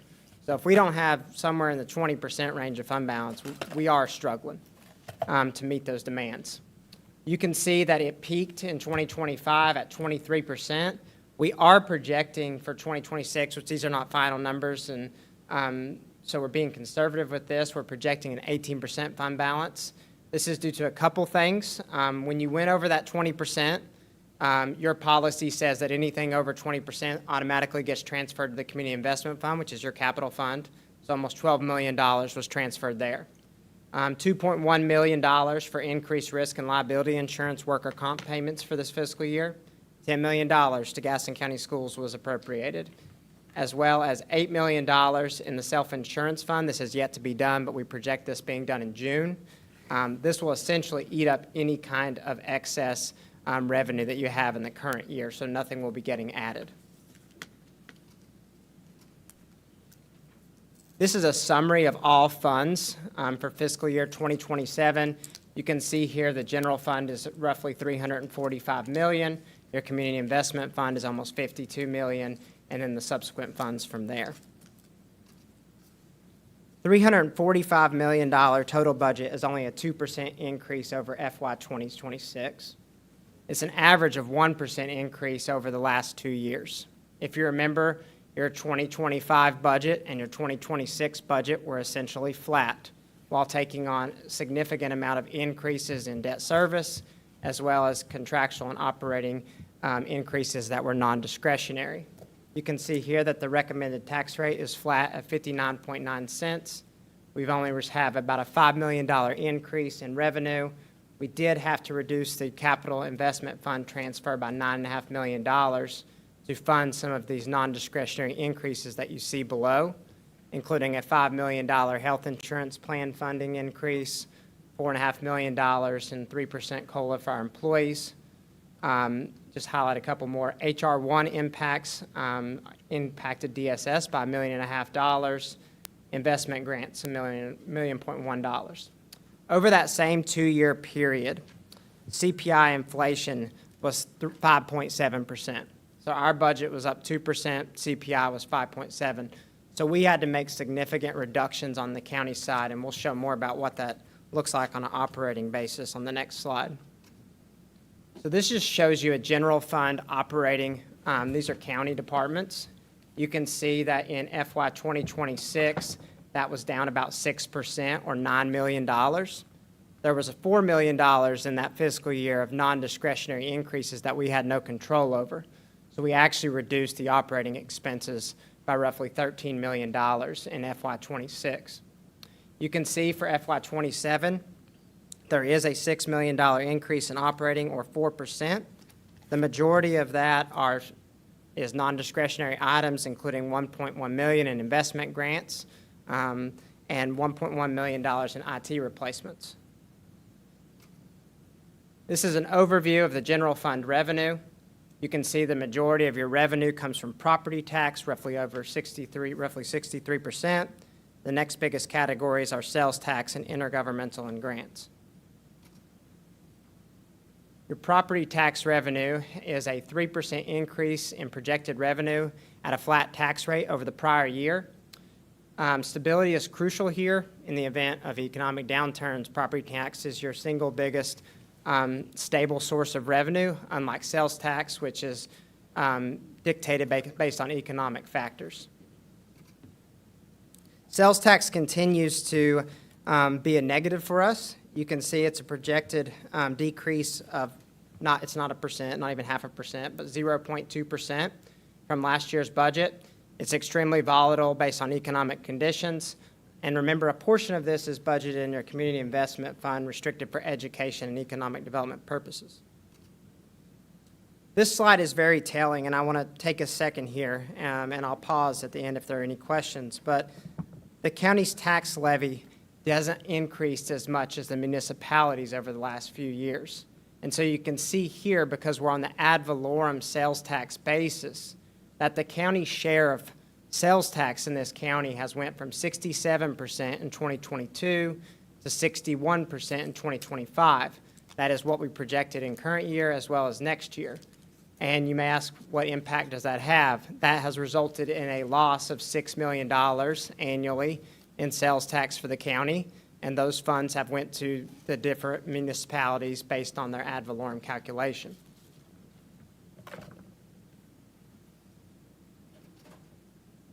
User fees. There's about a 4% increase in projected revenue in user fees. There are some changes proposed for user fees. You can see these in the adopted or the presented budget book at your table on page 126. General fund expenditures match general fund revenues in accordance with state statutes. You can see here a breakdown of those expenditures. Keep in mind, this does not include any capital or debt payments for any of these categories. Personnel. We have a 3% cost of living adjustment budgeted in this budget effective for July. There's public safety pay plan adjustments as well as increased funding for health insurance. And a retirement contribution is increasing by 2% from 15.1 and 17.1 up from 16.1 and 14.4 the prior year. We also have 5 new positions recommended in this budget. Those 5 positions, 1 is fully funded by building inspections funds, and 2 are funded by 100% grant from maternal and child health programs and public health. 2 of those are general fund positions, one of which is in public works, and the other is in the Office of Capital Improvements. We do believe that we'll be able to draw down some funding from solid waste for one of those, as the Office of Capital Improvements project manager will be managing a project at solid waste, so we will be able to use some non-tax dollars there. This is an overview of the operating. It is increased by $5.6 million or 4% over 2026. The biggest drivers of that is H.R. 1. That's $1.5 million increase for Gaston County. That is the impact of the FNS, Supplemental Nutritional Assistance Program. That has changed from the federal government is now paying 25% of the administrative costs, and the state and counties are paying 75%. That was previously a 50-50 split. And the other items that are in there that we have discussed previously are scheduled IT replacement, investment grants, as well as contractual and inflationary increases. For Gaston County Schools, this budget has a recommended budget of a flat operating budget. You do see a slight decrease in SROs. That is not an actual decrease. That is just a budgeting calculation based on who are in those positions. They still have the same number of SRO positions in the schools, as well as the debt service increased ever so slightly, and that's just based on the debt service payments. It's around not even $100,000.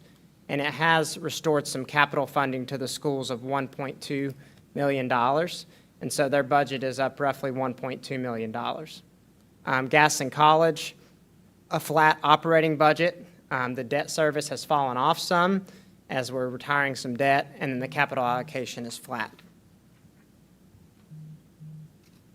Your community investment fund or your capital fund, you can see here that there's $52 million, a $3 million increase over FY26. This is driven primarily by a large bond issuance last year, and then the actual allocation of the school capital allocation for this year that was reduced last year. And then there's some county deferred maintenance in there that we've been putting off for a few years to some of our facilities. There is a restricted portion of sales tax in here, roughly $30.7 million. Article 46, which is a sales tax for schools, is roughly $10.5 million. There's also a fund balance appropriation in this fund of $11.8 million, which essentially was the money that you transferred over there from the general fund in accordance with your policy. I will say and keep in mind that that fund balance appropriation within this fund is not sustainable for the duration in future years. However, it is appropriate in this year, and next year we will have to plan accordingly.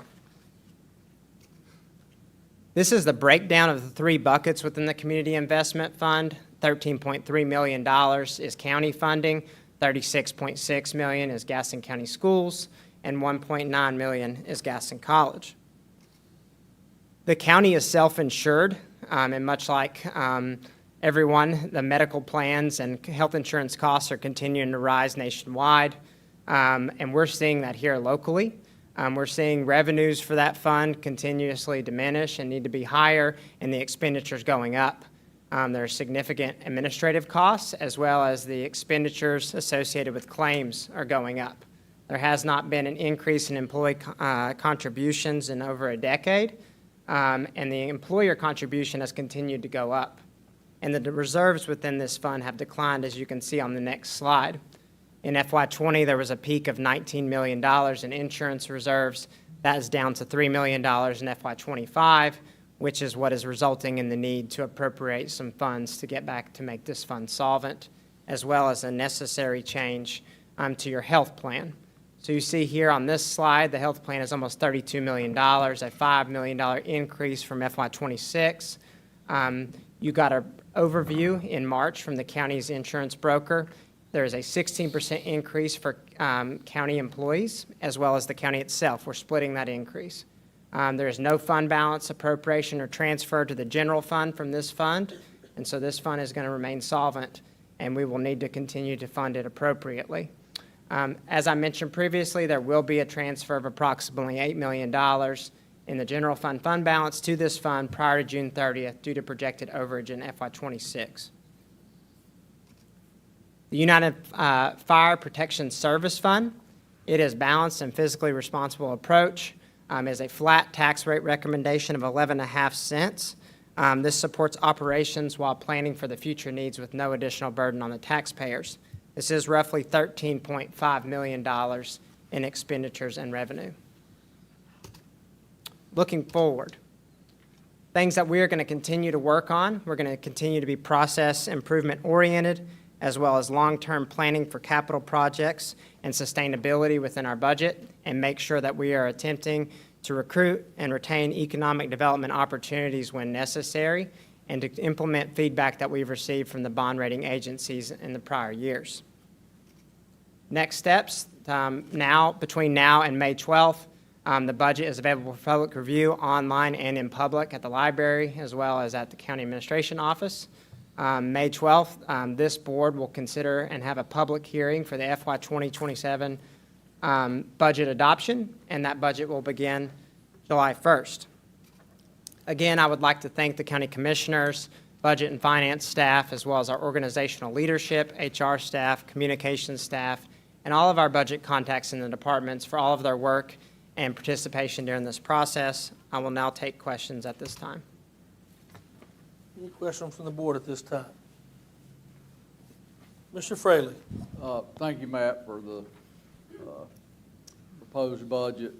And what I would like to do is, between now and the next meeting, is to task you and staff to bring us some options, maybe all cuts, maybe all tax increase, or a combination, have some options for this board to look at to try to get us to the 68 million requested school budget, maybe to try to find $10 or $12 million, whatever that may be. I think it was 68, and we're looking at 54 operating. Am I right on that as far as what their original request was?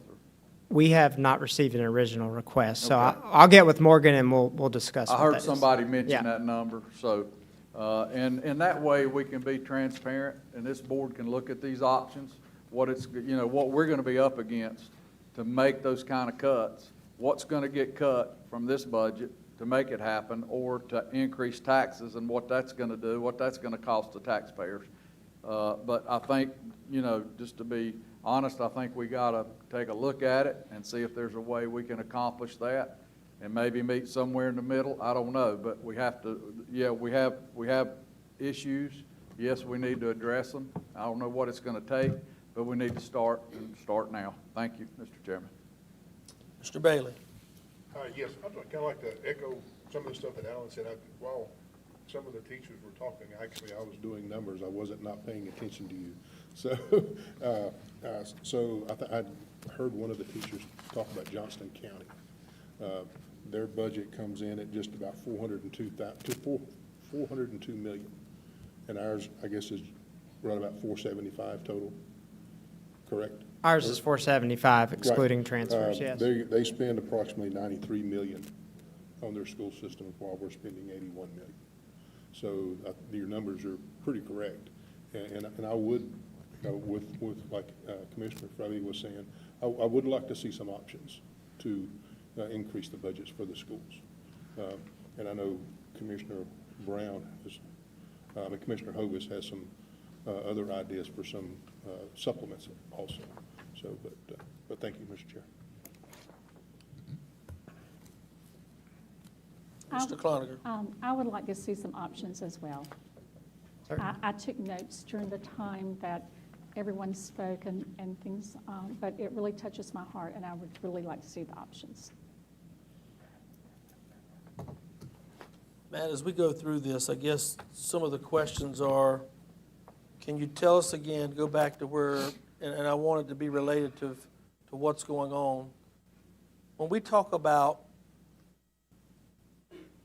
property taxes and what's happening with the reval, what happened with that, the municipalities, I think we did a study the other week, I think of 16,000 new homes that one municipality had done. Those values come in at lower than what our expectation or needs are. Can you explain that, just so everybody in the Sure. audience has just kind of a... Yeah, so there's like a break-even point on what a home, at least at this point, needs to be worth in terms to pay for the services that are going to be rendered for that home. If you use an average of how many children might be in that home on average per U.S. Census data. And we're just not meeting that as a county. And this body has no ability to control that. Most of the residential developments are approved within the municipalities. We service them.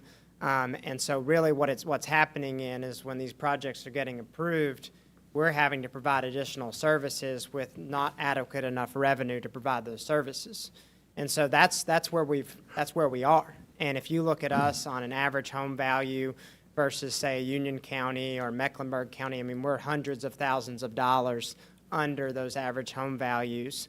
And so when you compare us to them, you have to take that into account because of the home values. While they have went up, that is true. They're not going up, and they're not at the same values that some of our neighboring counties are. Can you also talk about the ad valorem and how that is effective to the overall budget process? Because what I want to get to, and I want to thank everyone who came tonight who spoke, is passion is, we see it. Our problem is we give the funding over to the school board, and they can have that decision on how they want to allocate that to supplements or whatever they want to put it towards. So I want to thank this board especially for, when we had that $10 million deficit, that was because 400 jobs were going to be cut. Not July 1st, May 1st. So this board put it up to say, hey, we think about you, we care about what's going on.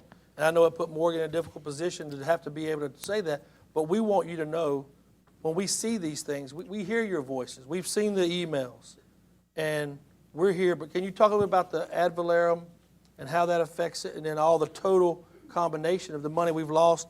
Not just that. When you see a paper plate going down the highway on a car that looks like it's been beat to death, that's money that's robbing our taxes to be able to give out. When we have plates that aren't renewed, that's money that's robbing every person that comes. That's why we try to put that out there so you can see these deficits and have. But talk a little bit about the ad valorem before we go forward. Yeah, so sales tax is calculated on an ad valorem basis, and essentially what that means is the percentage of tax levy for all the entities within the county, split that out based on whatever those percentages are. And so when our rate lowers down and the municipality hires that increases their rates, then they obviously get a greater share of that property tax or that sales tax levy based on their ad valorem and their property tax going up. And so what ends up happening is you think you're doing a good thing and you're lowering property tax and is good, but then you get hit on the backside for sales tax when the municipalities keep their rates higher, and then they get rewarded, honestly, for keeping their rates higher. That's essentially how it works.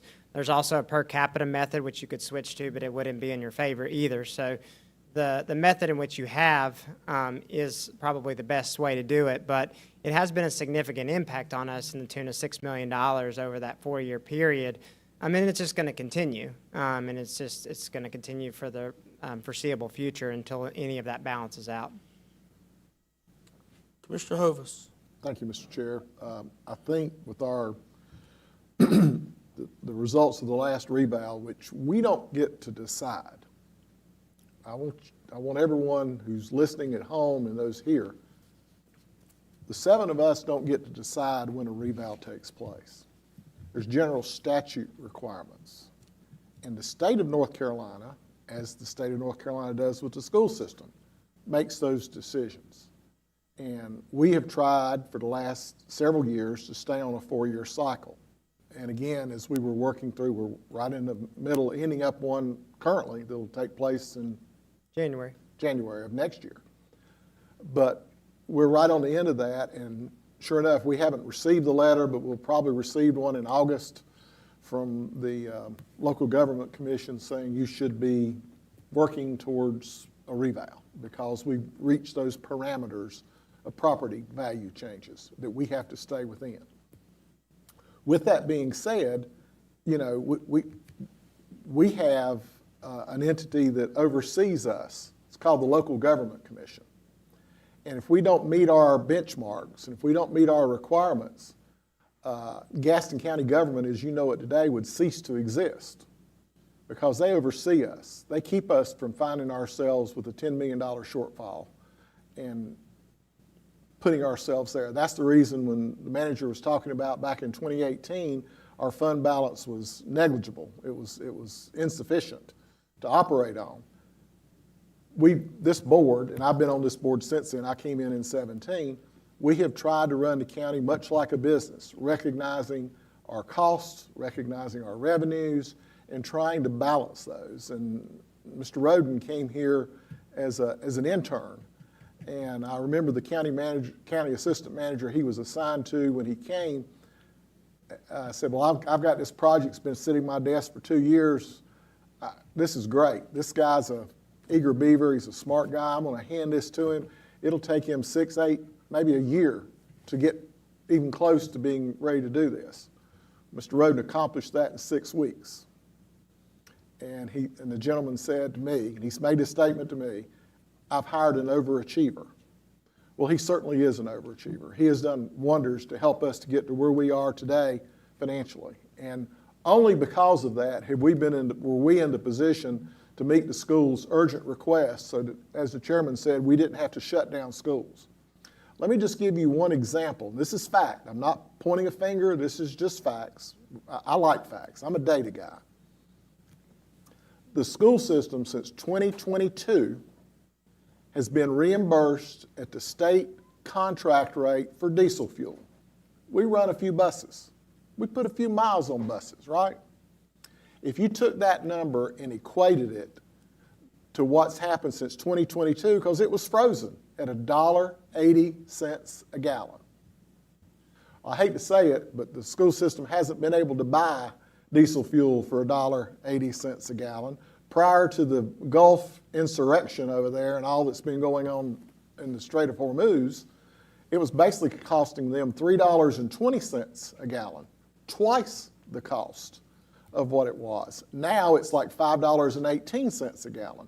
That's $750,000 just for bus operating costs that we were losing, the school system was. It's horrific. It has nothing to do with our budget, but it has everything to do with the people who fund the majority of the school system, which is the state. That's just a reality. And I use that because I want you to understand what I'm going to get to next when we start talking about looking at another funding source. Our property tax tree, all the branches are creaking. We're doing the right things, we're using that as effectively as we can, but we still can't meet all the needs. You heard Mr. Roden in his budget presentation talking about where we were pluses and where we were minuses. That's all reality. But what I'm proposing is we do something very similar to what we did with the $240 million of school bonds that we approved and the voters approved in 2017, is to use a 1/4 sales tax as another funding source, not property tax, sales tax.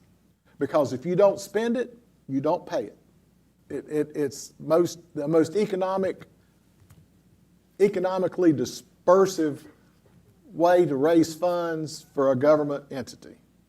And what we're going to be talking about later is using another quarter-cent sales tax that we've had available. It wasn't earmarked for education, but I'm going to ask the board tonight to approve a resolution to go to our representatives in the General Assembly to approve that change for the quarter-cent that we're not using for education, to reallocate that for educational purposes. It will net somewhere between $9.5 and $11 million, roughly, depending on where that economic scale is that Mr. Roden just referred to. By doing that, we can raise our position in terms of teacher supplements, and we can find ourselves in the midpoint of that peer group that we're compared to, and it'll actually put us above the state average. I think that'll help us to maintain teachers. But let me explain one thing to you that is perfectly the truth. We can never compete with Charlotte-Mecklenburg. Our tax base isn't big enough. So you need to take Charlotte-Mecklenburg and throw them out of the peer group and then look at the rest. They're not in our peer group, I understand that, but what I'm saying is they bias the whole system. But at the same time, the state needs to find a way to make teacher supplemental pay equalize. They want to equalize property tax. They want to control our property tax, which is the only way we can provide services. And when they do that, Katie bar the door, you guys are going to be out in left field, and that's just where the world's going to be. But I say that to you because this is a way we can look for you, because to get the sales tax reallocated for education, then we have to have a voter referendum.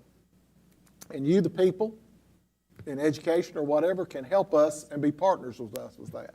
I've gone too much into my statements. I'm going to go back to my thing. I want Matt to finish his budget thing. But it all ties together, and it gives us a different funding source, because before then, we were doing nickel and dime stuff with bonds, and I was sitting there in your position. I had been in this forum in the old county courthouse more times. My son's 43 years old, and I started coming to county commissioner meetings before he was born, because I couldn't believe Gaston County was inept as what was portrayed in the media.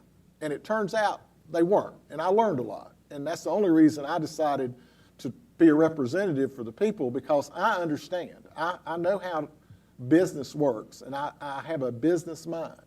And I have been one of the biggest supporters of Gaston County Schools. I'm the one who led the 2001 bond campaign, and it took us 5 years to get the people seated at this dais to let you, the people, decide you wanted to spend your tax dollars on education. And that's a fact. But Mr. Roden, you go back to your presentation. Mr. Bailey. Yes, I promise it won't be that long. Sorry, I got wound up. I was actually wanting to discuss one of the things Mr. Roden was talking about on our public services cost. I have talked to about, I think, 4 or 5 developers now that is pretty much pulling out of Gaston County because some of your local municipalities will not let them build custom homes. They want tract homes. They want quote-unquote affordable homes. If we're doing this, we're not getting a tax base to make those public services equalized. What's pretty much the cost of a home now to be flat? Yeah, so if it's a new home, obviously I'm not talking about existing homes because they're paid for under the existing base, but if it's a new home, it needs to be in excess of $600,000.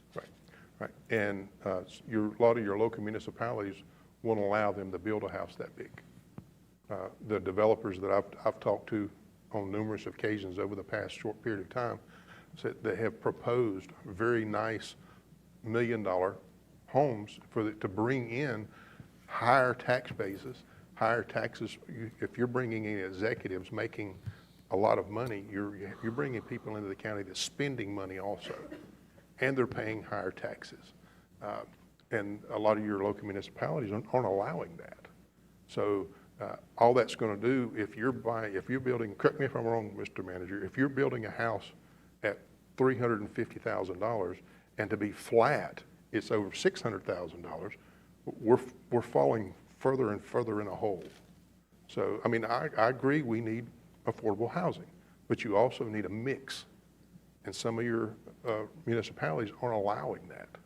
So, I mean, encourage some of your local municipalities that you're in, also some of the city managers or city council people, hey, let's build equally. Let's increase some of our bases to where people that want to move into Gaston County, that wants a $1 million home, I mean, I can't afford one, but if they want to come here, let them build a house like that. Right. Thank you, Mr. Roten, for your attentive. I wanted to say one last thing. You know, when we talk about what's happening in the municipalities, it does affect the schools as well. If you can see the building of area building. So you think about, let's just use Lower South New Hope Road. There's a lot of houses there congested now. That's going to cause us to have the cause and effect of having to either put a school somewhere close by or change some of the moniker of what's happening. So I want everybody to be cognizant of what's happening. And I'm when I say that this board hears you, I've seen the chatter back and forth. I've seen the emails, and we thank you. That's how you get communication to us. I think it's been clear this board is willing to ask the manager to look in different functionality of how we can try to get to something we can help. I know last year we talked about matching. I think we were at $1 million for the supplement we asked the schools to match, and they turned back on that. So there's different ways and means that we've tried to help. This board wants to help because you are a viable resource. And when you think about Gaston County economic development, the schools is a big part of that. And so please don't undertake this as we're sitting here just, I think somebody said just trying to, we've kicked the can down the road on a lot of projects since I've been on this board. I know we have one project that I was very adamant about in 2014, still hadn't seen the light of day, and probably will never see the light of day just because of where it stands and what we do. But thank you guys for coming. Thank you, Mr. Roten. Tom, did you want to say anything? Okay. Before I go to you, I'm going to go to other matters. If that's okay, then we'll come back. Anybody have other matters before this board? Commissioner Fraley. Yeah, I wanted to ask Matt one other question because it was just a percentage, but I want people to know this is just one of these things that's kind of hidden in the budget that you don't realize how much increase it is. And I don't even know the number, but I'm going to ask Matt. The retirement increase, it went from 15.1 to 17.1. What's that in dollars? It was probably a little over $1 million. Yeah, and we have no control over that. We have to pay it into the state. It's state retirement, and correct about that? I mean, is that? Yeah, we have no control over No choice that. about paying that. And another thing, I don't know if anybody mentioned it, if they did, I didn't hear it, but is it in like about 85% of everything in our revenues mandated on how we have to spend those? Can you kind of explain that Yeah, just a little bit? the majority of our expenditures are mandated, whether that's by the federal government or the state. I mean, counties are a subsidiary and arm of state government, and so we carry out the wishes of the state, in which the majority of that budget is mandated and required. And I mean, not to get too much in the weeds, but if you look at a list of what counties are required to do and compare it to municipalities, our list has checks all the way down. Municipalities has like one check. And that's not a shot at municipalities, it's just the reality and the difference of how those budgets and the discretion within those budgets aligns with what we're trying to accomplish here. Any other matters before we get to Bob? Commissioner Hovis. Thank you, Mr. Chair. I don't know that I've ever been an item on the agenda before, but I guess I am tonight. The peer group that we're compared to, in order for us to be in the middle of that group in terms of teacher supplements, I'm just talking about supplements at this point in time, we need to be, we need an increase of $6.7 million. That would put us in the middle. It doesn't put us at the top of the peer group, but it doesn't put us at the bottom, and it puts us almost $1,000 above the average for the state per teacher annually. Significant difference. It puts us at the $7,554 mark. That's what the average of being in the middle of the peer group. That's what that would be, just to give you an idea so you understand what we're talking about in terms of scope. By requesting the General Assembly, which I have a resolution here that I'm going to ask the rest of my board to agree in a moment. I'm going to ask for adding to the agenda a vote on sending this resolution to our delegation to be presented to the legislature. That number would generate, that quarter-cent sales tax would generate somewhere, like I told you, between $9.5 and $11 million. We can take that and fill this 6.7 million gap to get us to that point. The rest of that funding, then we could use to supplement other school needs, like Chromebooks or whatever, that we currently are trying to fund through property tax. It's a totally different revenue source, and we get it for 70 cents on the dollar because 30% of sales tax is paid by people who do not live in Gaston County, who travel through here and buy goods and services. And I say that because when we did that with the capital debt, it totally changed us. That $250 million is the largest bond issue that Gaston County's ever done, and it's moved a lot of things forward. And we're going to need to retire some of these other bond issues that are retiring. And as that debt falls off, we're going to need more because our facilities are still not what they need to be. And that's my proposal, to do something different, not to keep doing the same old thing, to do something different. But what we will need from you is your help in getting that done, both with the legislature to get them to give us the authority to do that, which I think this is probably a good year to do that. The current quarter-cent sales tax that we have, we would never use in its current form, and it was given to all 100 counties at the same time. But that one just doesn't fit our matrix. But to add that on the school funding side is perfect. It's a perfect analysis. And I've talked with most of my commissioners at depth about this, and I think they're all in agreement. So one of the things that and if you have any questions for me on that, I'll be glad to try to answer those if I've not given you enough information on how that works, because I want you to understand, because we need you as a partner, because if it does, if the state legislature does repurpose that quarter-cent sales tax, then it's going to be on the ballot in November. And we've got to accomplish this by June the 6th to get that done. So that's a yeoman's effort, and I'll be probably going to Raleigh to I would say beat people up, but then I'll probably find myself in the jail, and I don't want to operate the jail. So with that being said, we've got to do a lot of stuff between now and then. But it's something I think that's doable. I think it's a different out-of-the-box approach, and we're going to need your help in getting voters to understand that. And listen, everybody said that we would never get the school bond, the $270 million bond passed, and the quarter-cent sales tax that was on a referendum. But the voters did it because the voters understood. And I think the school system and my involvement, because I've been a big volunteer in the school system for over 20 plus years, we have been true to everything that we said we were going to do on bonds. The only thing we haven't met, the only criteria we haven't met, was we delayed Belmont Middle. And we delayed Belmont Middle and didn't spend those monies at that time because had we done that, when that debt service all occurred with other debts, the county would not have been able to pay the debt service. That makes a big difference. And so we couldn't do that. But we've gone back and we filled that with the 250, and we're moving forward doing all those things that's necessary in order for Gaston County to continue to excel and have proper buildings and be able to meet the program requirements.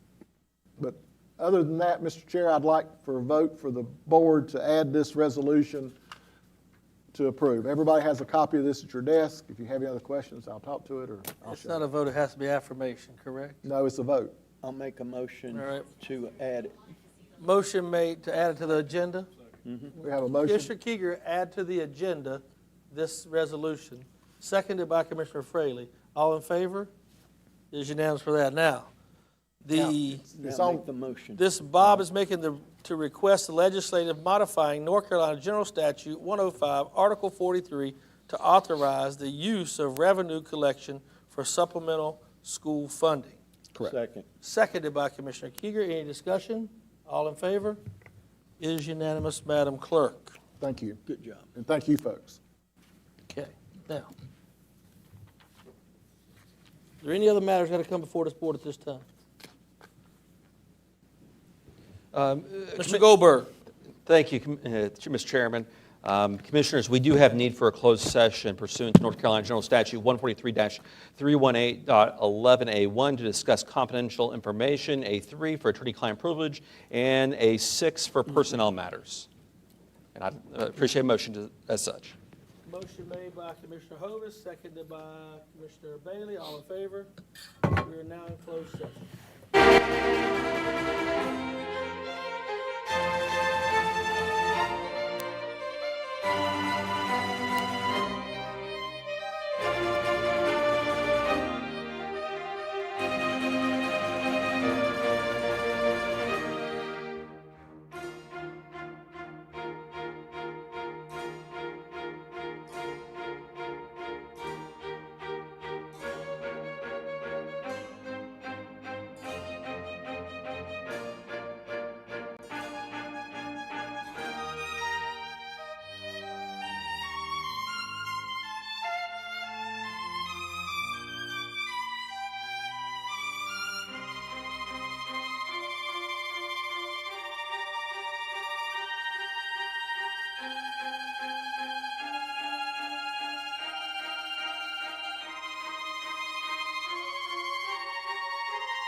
Do we have a motion to come back into open session?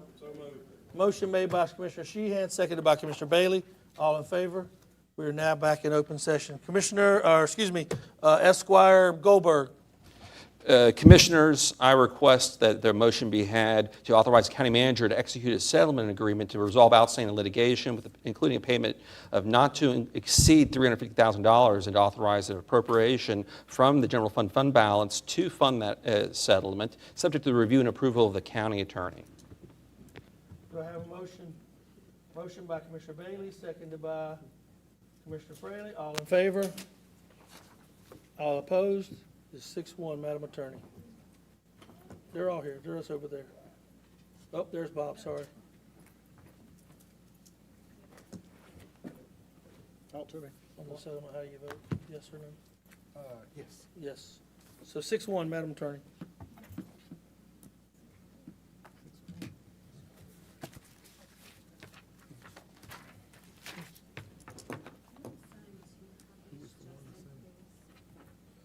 This concludes our meeting for tonight. Our next work session is scheduled for Tuesday, May 12th at 6 p.m. here in the Harley B. Gaston Public Juvenile Forum Courthouse. I have scheduled a special meeting immediately following the work session to be held in the public hearing proposed for the FY budget 2026-2027 Gaston County budget. Citizens are welcome to comment that night. Thank you for watching. If you have any questions, please remit those to Donna S. Buff at 866-3196. Good night, Kathy.